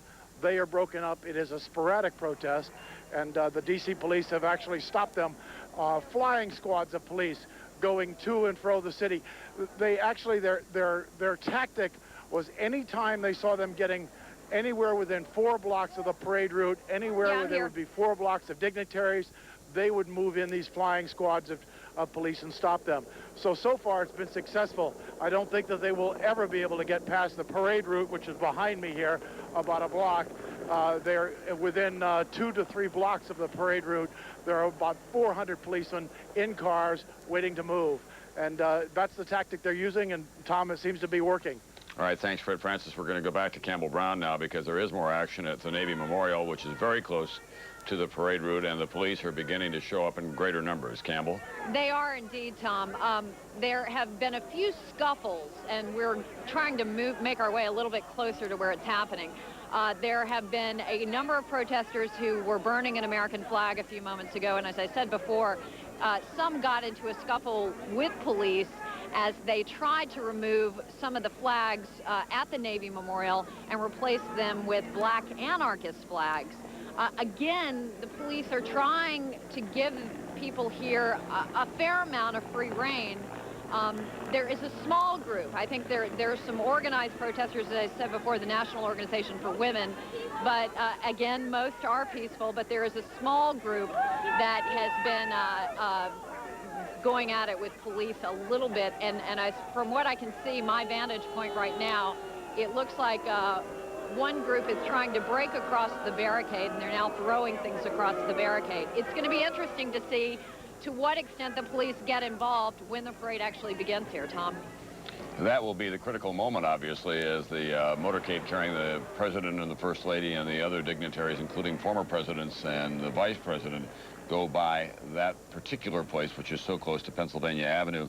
NBC's Ann Curry is at Freedom Plaza, which is about halfway between where both these protests were occurring. Ann? That's right. In fact, I'm looking down Pennsylvania Avenue, and I can see Campbell Brown's position, and there was some smoke rising from there earlier. We can see the police officers all lined up in there, and if you can take a look right behind me as I walk around in this circle, Dwayne, follow me around, you can see the police officers are standing shoulder to shoulder, and over in this direction, as you can see, you can hear the boos rising from the crowd. There is a very loud and vocal group of protesters in this area. More than 2,000 in that area have been lined up, and earlier today, Tom, the police officers pushed some of the protesters up into the grandstand to get them a little further away from the parade route. But they have positions, many of them with signs, and we should also mention, supporters who are gathered and been filling the stands in the last hour. So it sounds like at this point here at Freedom Plaza, there is going to be a lot of noise when this parade travels past. Tom? Thank you very much, NBC's Ann Curry. We'll be back with continuing coverage of the inauguration of George W. Bush, the year 2001, right after this.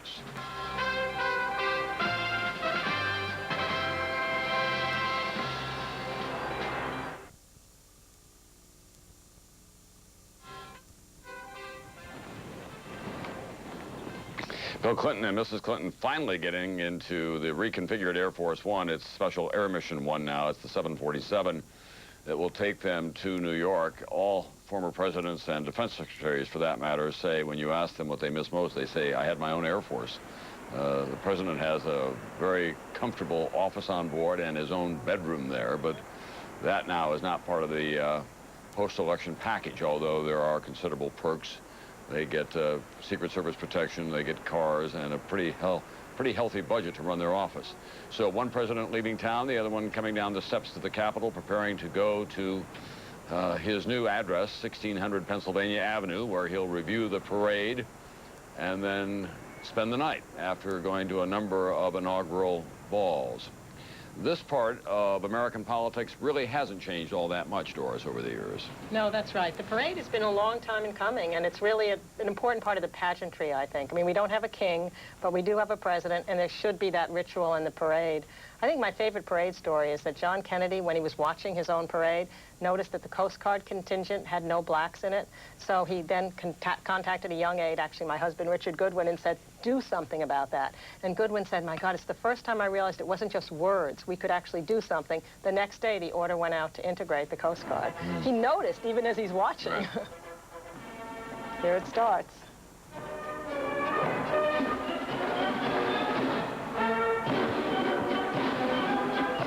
One of the bands in the parade will be from Crawford, Texas. Crawford, Texas is a wonderful but very tiny town out there northwest of Waco. They didn't have enough money to fly here, so they all drove here. It's a town that expects to have a little more prosperity now that George W. Bush has his ranch not too far away, and there are lots of signs on vacant lots saying, media, lease this space, as you drive through Crawford, Texas.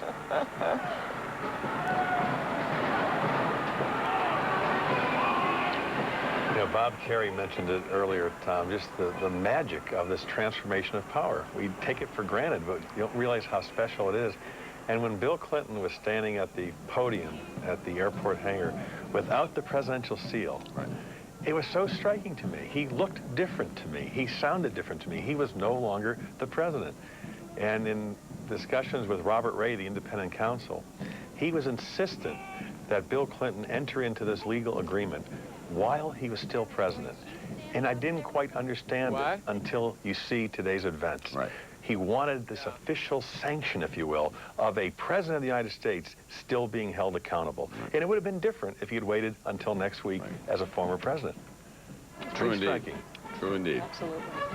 The luncheon at the Statuary Hall had a kind of a unique twist. They served food from 3 different centuries, 1801, 1901, and 2001. They had a lobster pie, they had a fillet of beef, and they had, let's see, some vegetables from 2001, 2 wines, both from California, one a Cabernet and the other one a Chardonnay. 2,000 calories in the meal, Tim. It sounds like one of Doris's lunches. Right. 100 kilograms of fat. George W. Bush is a patient, a client, if you will, of Kenneth Cooper, who is the man who invented aerobics in America and is a big advocate of a low-fat, lean diet, lots of exercise and aerobics. George Bush told me that he hopes to exercise or work out an hour a day, and I suspect he won't be able to maintain that kind of a habit. You know, at Franklin Roosevelt's 4th inaugural, that morning he read in the newspaper that his own housekeeper, who ran the White House Food Service, had rejected his own menu. She had this Germanic control over the White House. He had wanted chicken a la king. She decided she couldn't keep it hot for so many people, so it was chicken salad instead. At the end of the day, they made a joke, could you even find the chicken in the chicken salad? Because she was so frugal. So he kept saying, I wanted to be president for 4th term so I could fire her, but he never got around to doing it. One of the changes is that this president doesn't drink. They will serve liquor in the White House. His father, it's well known, liked to take a martini at the end of the day, as did FDR. Lyndon Johnson and Lyndon FDR, Johnson. Absolutely. In fact, for FDR, that was his favorite moment, the cocktail hour, when he'd gather friends around, they'd tell stories. He wouldn't let anybody talk about the war. They could talk about movies, books they'd read, and relax with a drink so that he could replenish his energies for the day ahead. He'll have to find means to relax and replenish energies. They all have to do it somehow. I'll bet that's a military coin the general is giving the new president, the commander-in-chief. That's become an exchange that military people have, a coin that they hand out representing their branch of the service and their particular unit. You can get a pretty good collection, but it's a treasure to have. The House Sergeant of Arms now moving him along, getting him into the motorcade so that he can start back down Pennsylvania Avenue. And now he sits in the right-hand seat of the car, the seat that he gave Bill Clinton on the ride up to the Capitol. That's where the senior man sits in protocol, Tom, and it's now George W. Bush's for as long as he's president. That's the new presidential limousine. We'll be back with coverage of the parade, which is just about to begin right after this.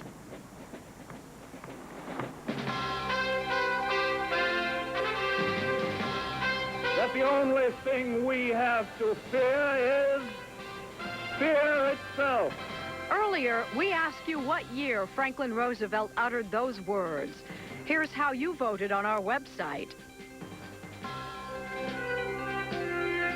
The correct answer, at his first inaugural in 1933.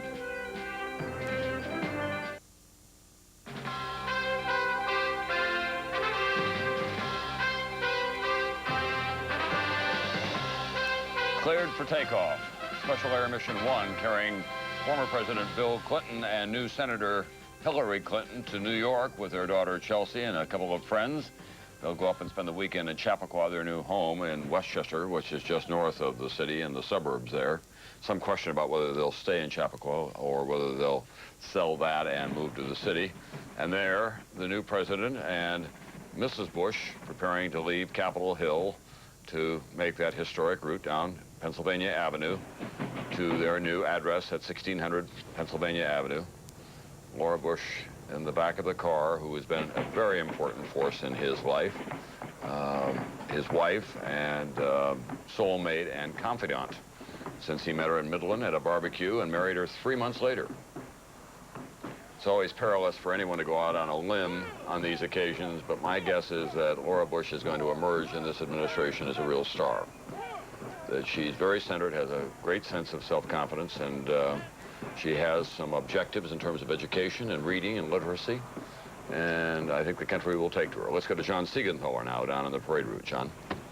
Well, we've been talking a bit about security today, Tom, and this, of course, is a national security special event as designated by law, which means that the Secret Service, of course, is in charge of all security measures. It is the largest law enforcement presence at an inauguration in the history of the United States. Now, as President and Mrs. Bush head down Pennsylvania Avenue, we should tell you there are 3 times as many police along the route as there are as usual. At the same time, they've removed metal trash cans from the street. They've also got security checkpoints along the parade route, and they search spectators as they go in and out. So there's high security and concern here as we watch these protesters that Campbell talked about a little while ago get a little closer to the parade route. Tom? Thank you, John. This probably raises the possibility that George and Laura Bush may not be able to get and walk along the parade route if there are protesters everywhere there, because even with the human shields that have been erected and all the other security considerations, you can't absolutely protect a first couple when they're exposed in open air. John Kennedy, obviously, was the last president to ride in an open-air car. We know the tragic consequences of that. At the other end of Pennsylvania Avenue, with a check on the weather, is Al Roker. Who else? Al? Thanks a lot, Tom. As you can see, we showed you earlier, this area of the stands, there's been a whole lot of umbrellas up, but as you can see, the rain has kind of slowed down a little bit. We've got just the barest hint of some drizzle, and as people are filing in now to the presidential box, I don't know if it's any kind of a barometer, Tom, but I'll tell you, the biggest cheer yet went up when they introduced presidential nephew, George P. Bush. Obviously, a crowd favorite already. But the good news is the rain has kind of let up a bit. 36 degrees right now. The winds have died down. So Mother Nature is cooperating for the new president, George Bush, and his First Lady, Ms. Laura Bush. Thanks, Al Roker. We'll have continuing coverage of the parade and the inauguration and the protest. Right after this, a timeline with Ronald Reagan.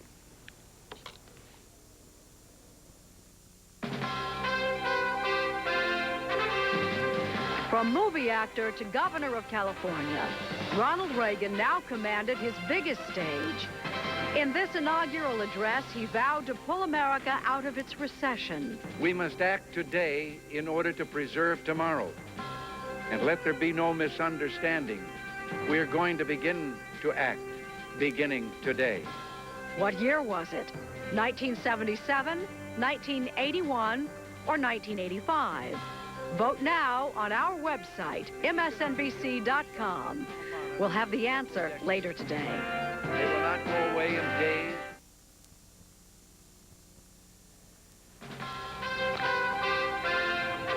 Just moments ago, special mission, Air Special Mission number 1, that's the 747 that will be Air Force One once it returns to Washington and then becomes the plane of President George W. Bush. It is carrying Bill and Hillary Clinton back to New York. Gives you an idea of what the weather is like over the Washington, D.C. area. And this gives you an idea of what the security is like on the parade route, which is now underway from the Capitol all the way down to the White House with George and Laura Bush, and then an assortment of military and community bands and floats following.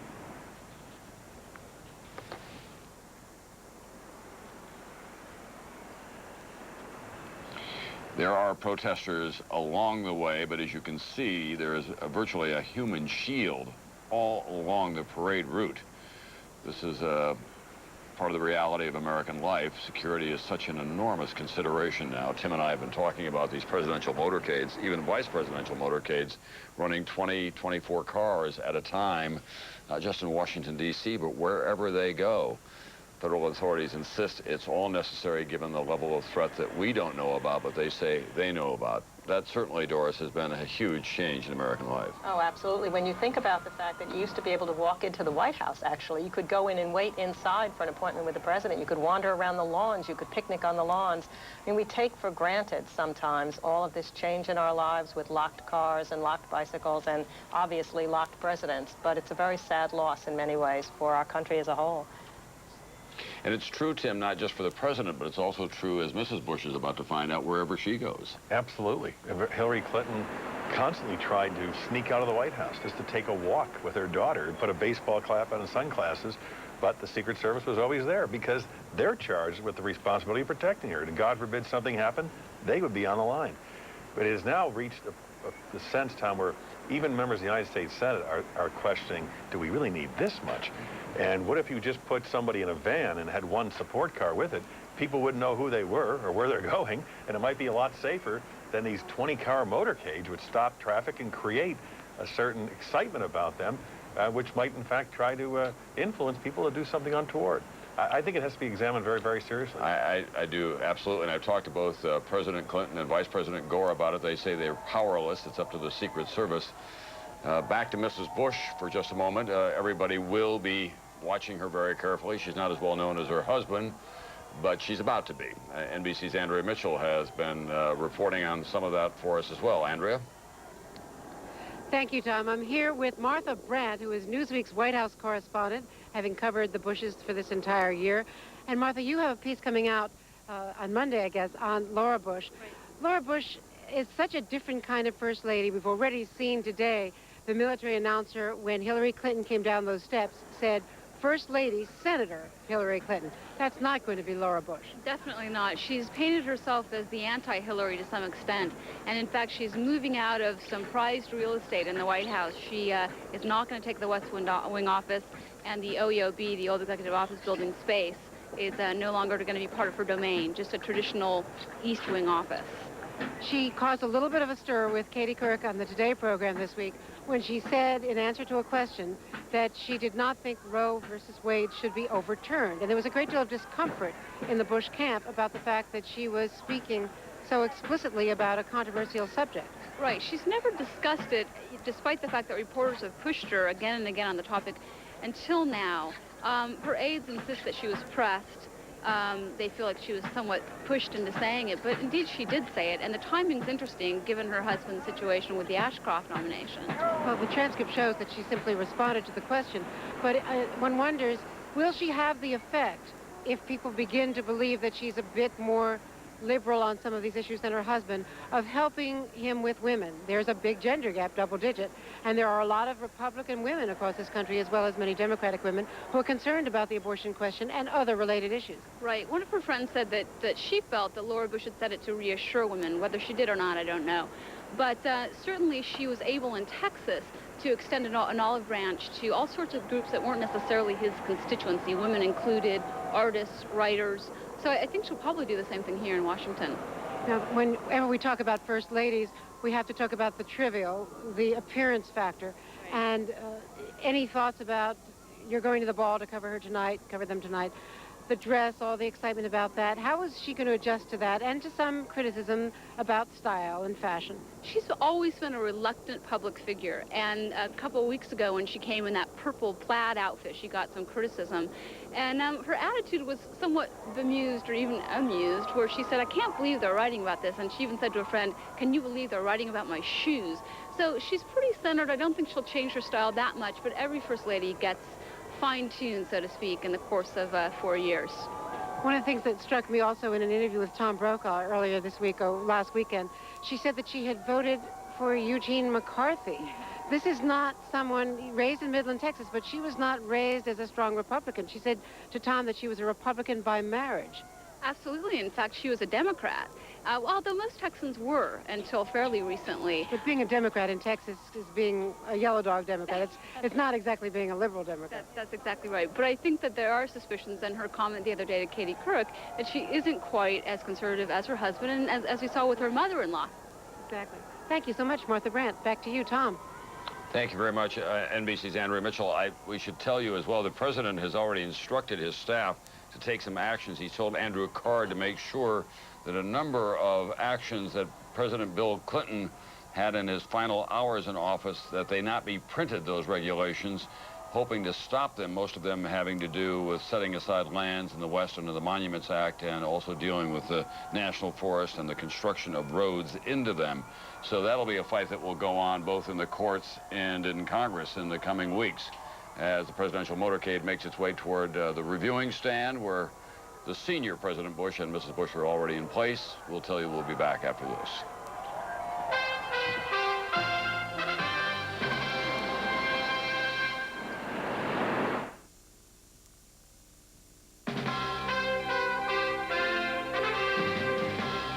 We must act today in order to preserve tomorrow. And let there be no misunderstanding. We are going to begin to act, beginning today. Earlier today, we asked you what year Ronald Reagan made that vow. Here's how you voted on our website. Our nation goes forward. These United States are confronted with... The correct answer, President Reagan's first inaugural address in 1981. The longest and one of the worst sustained inflations in our national history. And as we watch a new president from a new generation coming down Pennsylvania Avenue with a cordon of security around him, George W. Bush in the middle of all of that, sitting in the right-hand seat of that new presidential limousine, we're joined by Michael Deaver, who was one of President Reagan's closest confidants and advisors, helped shape the image of Ronald Reagan, and has one of my very favorite inaugural stories. When on the morning that Ronald Reagan was to be sworn in, Mike Deaver had to go knock on the door of his bedroom and say to him, Mike? I said, Governor, it's 8:30. In a couple hours, you're going to be sworn in as the 40th President of the United States. And he raised up out of the covers and said, do I have to? But then, with your help and the help of James Addison Baker, whom we have seen again recently here, and with the help of Ed Meese and others, the Reagan presidency had a daily message that it wanted to get out. It had an idea of what it wanted the country to see when it looked at Ronald Reagan. Well, you know, when you look back on that, we had to change the economy, or we were going to never be reelected, and so it really was more discipline than anything else. And it's one of the things that I see in this new young president who's coming in. He may be the most disciplined guy we've seen in a long time. If you had to give him one piece of advice, though, Mike, as he goes into the White House, what would it be? Well, I think it is to save yourself for the big decisions. It's, you know, set your priorities and stick to them, and don't worry about the rest of it. If you've got 2 or 3 things that you want to get done, then do that and let somebody else handle the rest of it. There's always that temptation to respond to the last question in the White House press briefing room, though, isn't there? I used to always hold my breath when somebody'd say just one more, and the president would say, okay, I'll just take that one. There's George W. Bush coming down. His Secret Service code name, Tumbler. His wife is Tempo. Remember Ronald Reagan's? Right. Secret Service code name, Mike Deaver? Rawhide and Rainbow. There you go. What do they come up with these? I have no idea. Do you have any influence over them? No, none at all. No. You know, Bill Clinton was Eagle, is Eagle, Hillary Clinton's Evergreen, and Roger Clinton, his brother, who he pardoned today, was Headache. Maria Shriver's down there on that parade route as well. Maria, you still bundled up against the wet and cold conditions? Yes, it is rather nippy out here, Tom. We're coming up Pennsylvania Avenue, but just past 6th Street. A lot of protest signs along this route. As you can see, the president's car is just over my right shoulder. A lot of abortion signs along here. A lot of signs, Bush cheated, mixed in with Bush Cheney signs. People kind of yelling, others yelling boo.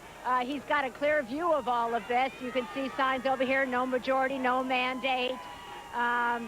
So a lot of different versions of people's politics out here today for the new president and the new first lady to see. But by and large, a lot of young people have been out here for a long time braving this weather. So they're pretty determined to have their voices heard and to get a glimpse of this president, which they hope he'll get out of his car in just a little bit and walk.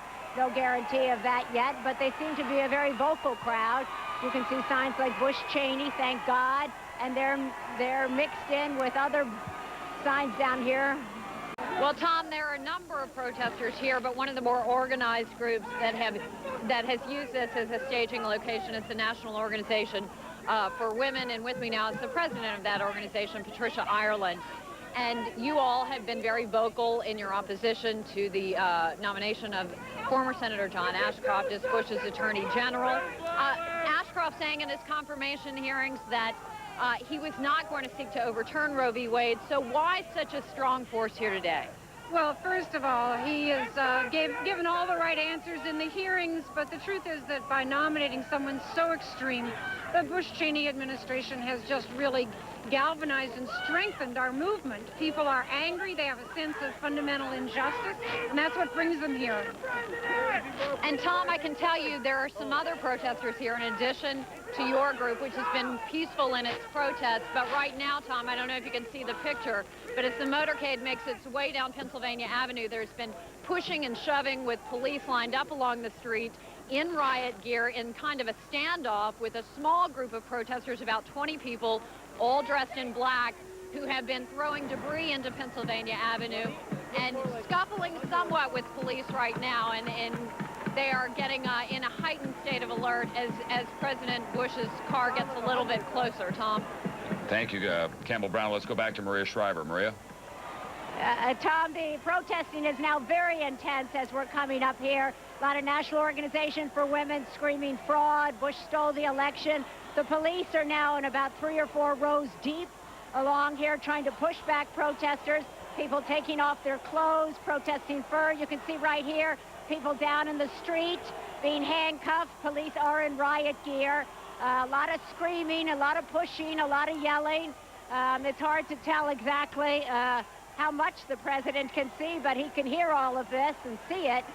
People very angry over here as we push back. The police standing at attention, as I said, 3 or 4 rows deep, and not taking any chances. So that's where we're coming up now a little bit onto Pennsylvania and about 9th Street. And there are, I see very few actual Bush-Cheney signs or pro-Bush signs in here. Back to you, Tom, as we come up here now on Pennsylvania 9th. You see police on horseback here, police in riot gear running over here to the side. It is quite an angry crowd, and then trying to mix in with quite a positive crowd. It's kind of hard to say who's in the majority right here. Some people here obviously trying to enjoy themselves, and others obviously here trying to make a very distinct point. Tom? Thanks very much. NBC's Maria Shriver, I don't remember a demonstration like this at an inauguration for a long time. The demonstrations that occurred in 1973 when Richard Nixon was elected to a second term were mostly about the war. Right. Watergate had not yet really risen to a national consciousness at that point. It was later in the spring that we were aware of that. Mike Deaver, this is a president who has 500,000 fewer votes in the popular tally than his opponent. That does present some special challenges to him from a political point of view, doesn't it? It may, but you know, he seems to have decided that he's going to be more like Ronald Reagan and the note Reagan carried than the note JFK carried. Kennedy carried these numbers around with him, showing the closeness of the race. Reagan had something that he believed and had on his desk that said, yes, we can. And I think Bush is going to follow that more than he's going to follow the Kennedy model. I think he believes that I'm going to lead as if I have a mandate.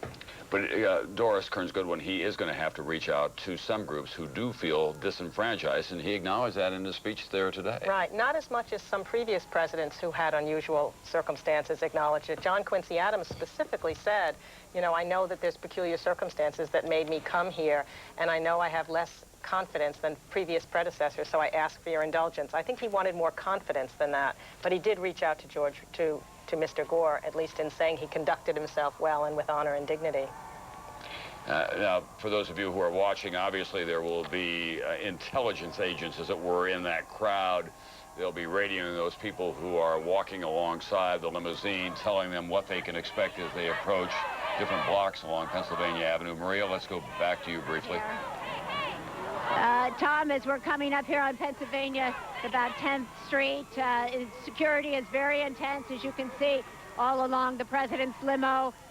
People here seemed not quite as many signs as in the last block, but there's still more as we come up to the next block. A lot of people screaming, not our mandate, not our president. But then right in here, you see people who are holding signs called Celebrating America's Spirit Together, which is the theme of this inauguration. So I would say in this block right here, people seem very happy, optimistic. They have bleacher seats. So there might be supporters of the Bush-Cheney ticket. And then obviously in the last block, we had a lot of protests. So right now, I would say this is probably a good block. If he's going to get out, this would be the block to get out. All right. Back to you, Tom. All right, thanks, Maria. Well, they did confine the protesters to certain areas, and we'll be watching and monitoring all of this when we return right after this.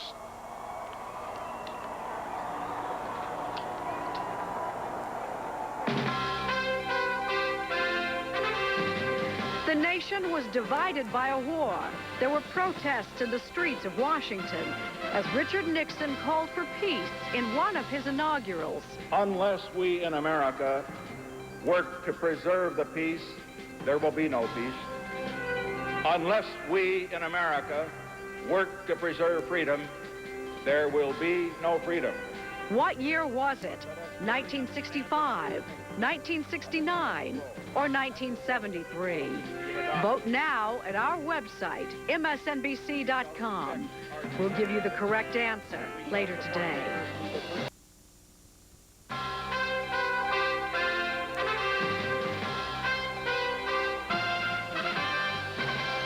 It is a gloomy day in terms of weather in Washington, D.C., but a very bright day, obviously, for the occupants of that presidential limousine. George W. Bush and Laura, the new president of the United States and First Lady. I don't know how much they're looking out the window. They're going to see some signs that are very critical of how they've gotten here, thinking that he lost the election, really. One sign saying re-elect Al Gore, other signs critical of his stance on abortion. Then a number of other freelance protesters about any number of issues, including fur. The police presence has been, as you can see, enormous throughout this parade route. We think that most of the protesters have been confined to a couple of blocks. And as the president gets closer to 1600 Pennsylvania Avenue, which is the White House, of course, the reviewing stand, we do think he'll get out of the car with his wife and walk probably the last block or so. So far, there have been no untoward incidents. There have been some confrontations between the police.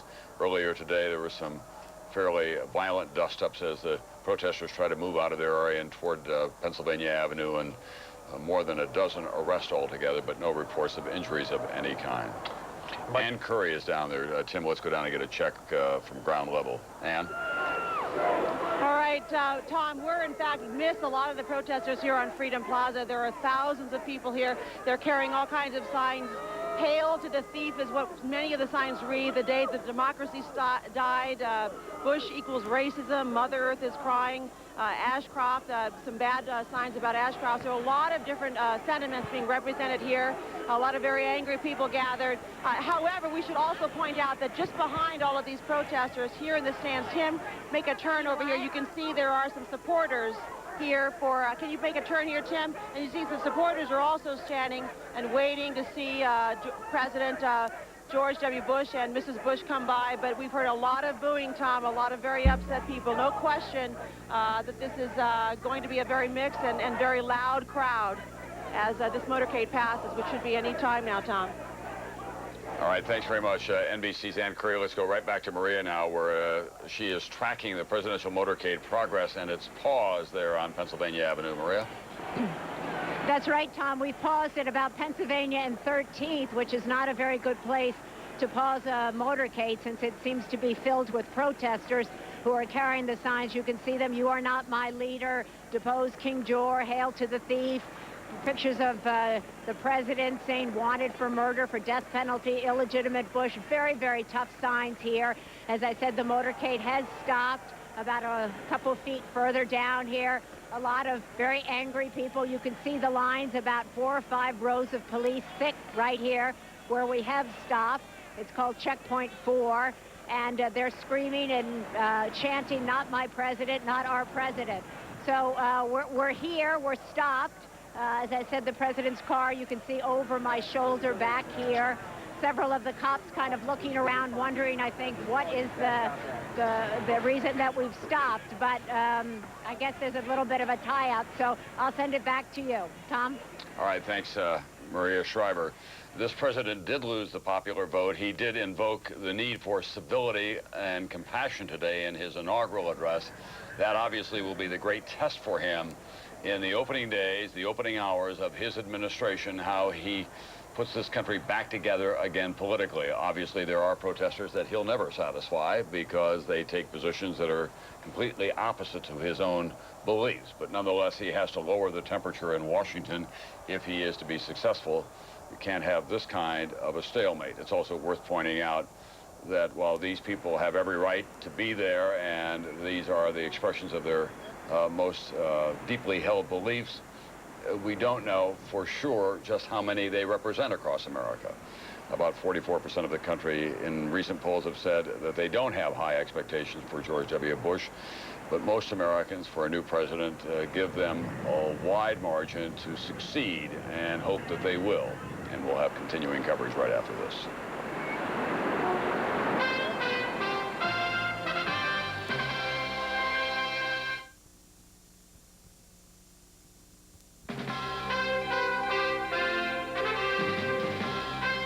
Unless we in America work to preserve the peace, there will be no peace. Unless we in America work to preserve freedom, there will be no freedom. Earlier today, we asked you in what year did Richard Nixon deliver that inaugural address? Here's how you voted on our website. We shall respect our treaty commitments. The correct answer, Nixon's second inaugural in 1973. He would resign the office just 19 months later. We're back, and as we watch George W. Bush make his way to the White House, we're joined by the author of this book, A Different Drummer, Michael Deaver, My 30 Years with Ronald Reagan. Obviously, the country wants to know how the Gipper is doing. He had that fall and broke his hip recently, and he'll be 90 years old on February 2nd. 90 years old, and I think, according to Nancy, he is recuperating pretty well, up and taking food, and surprising everybody once again. When you look at these scenes, is it a moment of instant deja vu? Oh, a lot of nostalgia when you look back and remember those wonderful days, particularly the first 5 years with him. As an image maker, when you see a lot of the negative signs, Mike Deaver, how would you explain that to the president? Well, of course, the president, I always got a kick out of him because you go through New York City with thousands of people, and he'd remember that one guy that was giving him the raspberry. But he was also the president who told that wonderful story about the boy who came down in the morning and found the pile of manure and went digging through it saying, I know there's a pony in there somewhere. Right. He was always the essential optimist, wasn't he? Absolutely, absolutely. And that's a quality that he's going to have, George W. Bush. In spades. All right. Thanks very much, Michael Deaver, for being with us. We're going to go back to Maria Shriver now. Marines, the Navy. I just, these are kind of what seems to be somewhat VIP.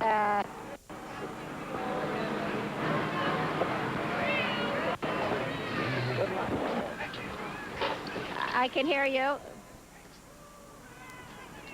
Let's go to Al Roker. We're having a little trouble with Maria's technical connection. Al Roker's down there on the ground, I think right by the reviewing stand. Looks like the weather's picking up and a little better, Al. It is, Tom. It stopped raining now. It's just a little breezy. The Continental Corps is coming by right now, and we've had the entire crowd on its feet. Everybody in the reviewing stand, as you can see, they are on their feet as well. The president, the former president, President Bush and Mrs. Bush, clapping as all of the corps go by, and we're looking down Pennsylvania, and we haven't seen the motorcade yet. It's still around the corner, has not made the turn yet back onto Pennsylvania Avenue, but people excited, they're on their feet and enjoying what seems to be at least a little bit of a break in the weather, and all excited about greeting the new president, Tom. Thank you very much, Al Roker. When George Bush the senior and Barbara Bush walked down Pennsylvania Avenue, when they got to about that location, Barbara Bush broke away from her husband and raced across the street and kissed Willard Scott. When I saw her last night, she said, you know, they're still talking about that. She said, I had no idea that anyone noticed. It was her first real lesson in what it's like to be First Lady. They notice everything. You're putting an awful lot of pressure on Al Roker. That's true. Let's see if he can get Laura Bush, huh? Oh, your contract doesn't depend on that, Al, but your bonus does. Let's go to Claire Shipman now at the White House. Claire?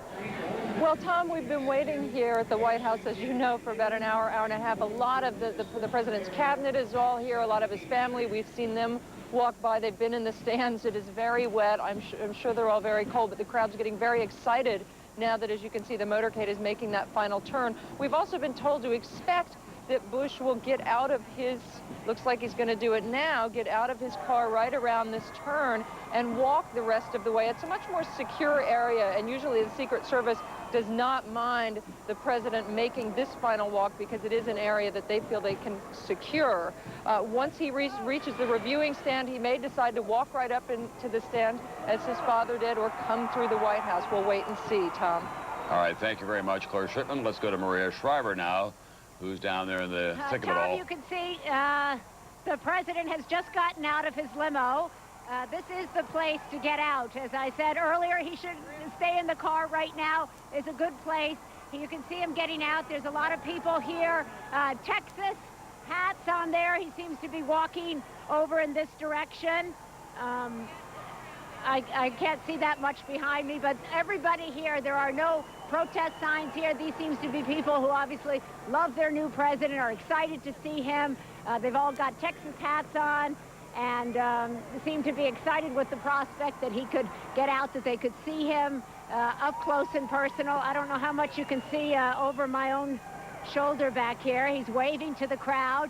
I don't know if you can see the shot of him and holding his wife's hand, walking there right behind his car. It's over here now. I don't know how much you can actually see of him. Obviously, the security very tight. The weather, it's still raining, but not obviously as hard as it has been. And these are people that came out to support this man and Cheney, Vice President Cheney. As I say, a lot of people with Texas hats on. These are people who have tickets, who want to be here, who regard this man as their president. You can see the reserve signs. So these are Bush-Cheney supporters. We're coming upon the reviewing stand where the president's family is, so that obviously will be an emotional moment. Back to you, Tom. Thanks, Maria. We're going to just take a moment and let the president and the First Lady walk down Pennsylvania Avenue and let all of you just enjoy or reflect on this moment, or however you may feel about it, have your own feelings about it. Let's just have this television moment for the new First Family.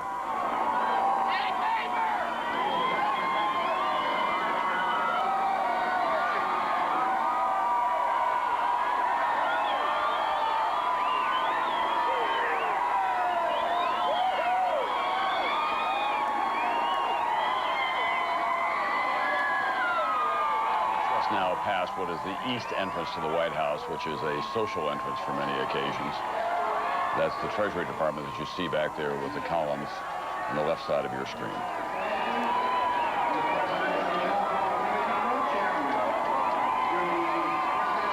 Hey, we need to keep this fellas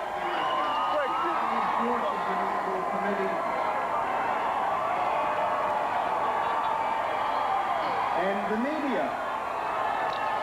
This is a man who just about 10 years ago really decided on his course in life after he bought the Texas Rangers with a group of friends and financial partners and made about $10 million on the sale, ran for governor of Texas, served 6 years, ran for president, and won in one of the most contested elections in American presidential history by just one more electoral vote than he needed and 500,000 fewer popular votes than his opponent got. There's his family.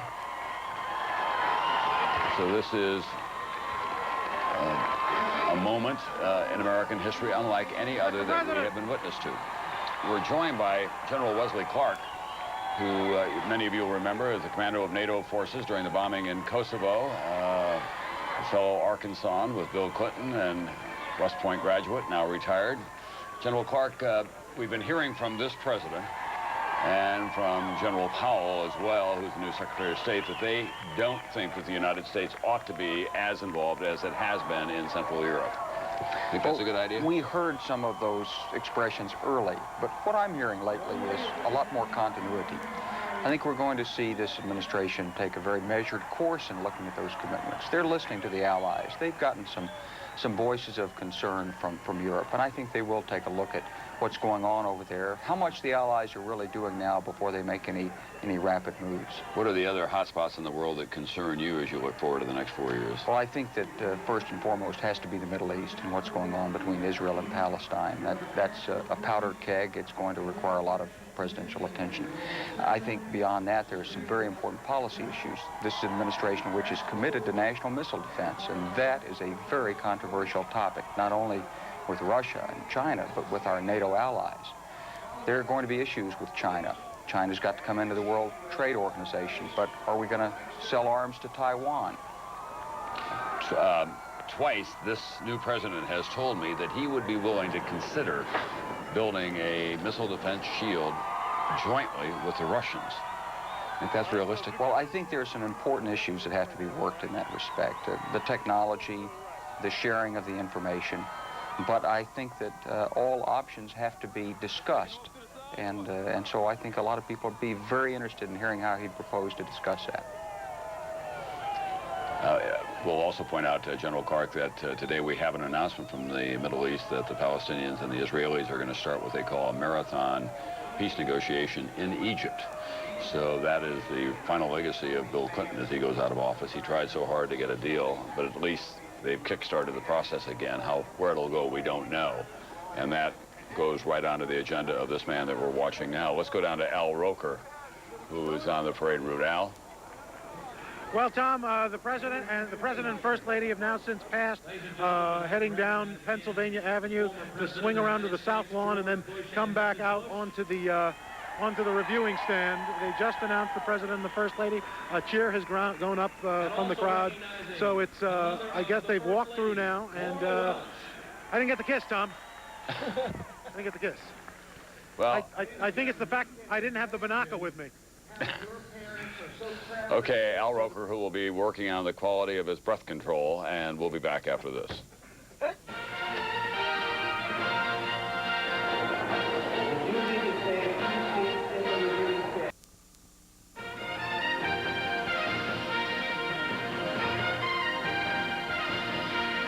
The reviewing stand in front of the White House, where the new president's family is assembled, including his father, the former president, George Herbert Walker Bush, and his wife, Barbara. That's another change, Doris Kearns Goodwin, that we've seen. Those used to be open places where even Dwight Eisenhower was lassoed by Monty Montana. Right. He was very upset about it. In fact, that was probably the most untoward moment in that whole inaugural parade. The idea that a cowboy could stop and then just reach out and lasso a president would not happen. We have been watching the protests here today as well it does appear that the president now has passed through the zones of potential danger. There are a lot of very vigorous signs, or vigorous cries, and a lot of signs that were pretty tough in terms of being critical of him, how he won the election, also some of his policies, especially about abortion, and also about race. And so the president does have his work cut out for him. He's now gone around to the south lawn of the White House, where he'll make his way onto that reviewing stand. Yeah, Lincoln used to call these kind of things public opinion baths, and he said you got to do it in a democracy. You just sort of, you know, sponge yourself with people's feelings. All right, here comes from the southwest gate of the White House, the presidential motorcade and the Secret Service agents running alongside. Claire Shipman is at the White House. Claire? Yes. Claire, do you hear me? That's right. What we're seeing, Tom, is that the president is coming up Executive Drive. He's going to go in through the White House, take a break, probably warm up if he wants to, and then walk out to the reviewing stand from the front of the White House. They'll essentially watch the entire parade and then spend some time with the President and Mrs. Bush, the former president. They'll be staying over at the White House with them tonight, having dinner with them. Then they have to gear up for 10 balls that they're supposed to be attending, although a lot of people tell us they may still try to make it an early evening because that is what President Bush prefers, Tom. Thanks, Claire. He said, when I asked him about how there's Vice President Dick Cheney and his wife, Lynn, or as they call it in Wyoming, Cheney. Alan Simpson, his pal for a long time, said yesterday that he'd been out campaigning with Cheney during the course of the campaign. We've always known him in Washington as Cheney. He is expected to be a major player, obviously, in this administration. Some people have been saying he'll be the prime minister, that George W. Bush will be the president, that is the figurehead head of state.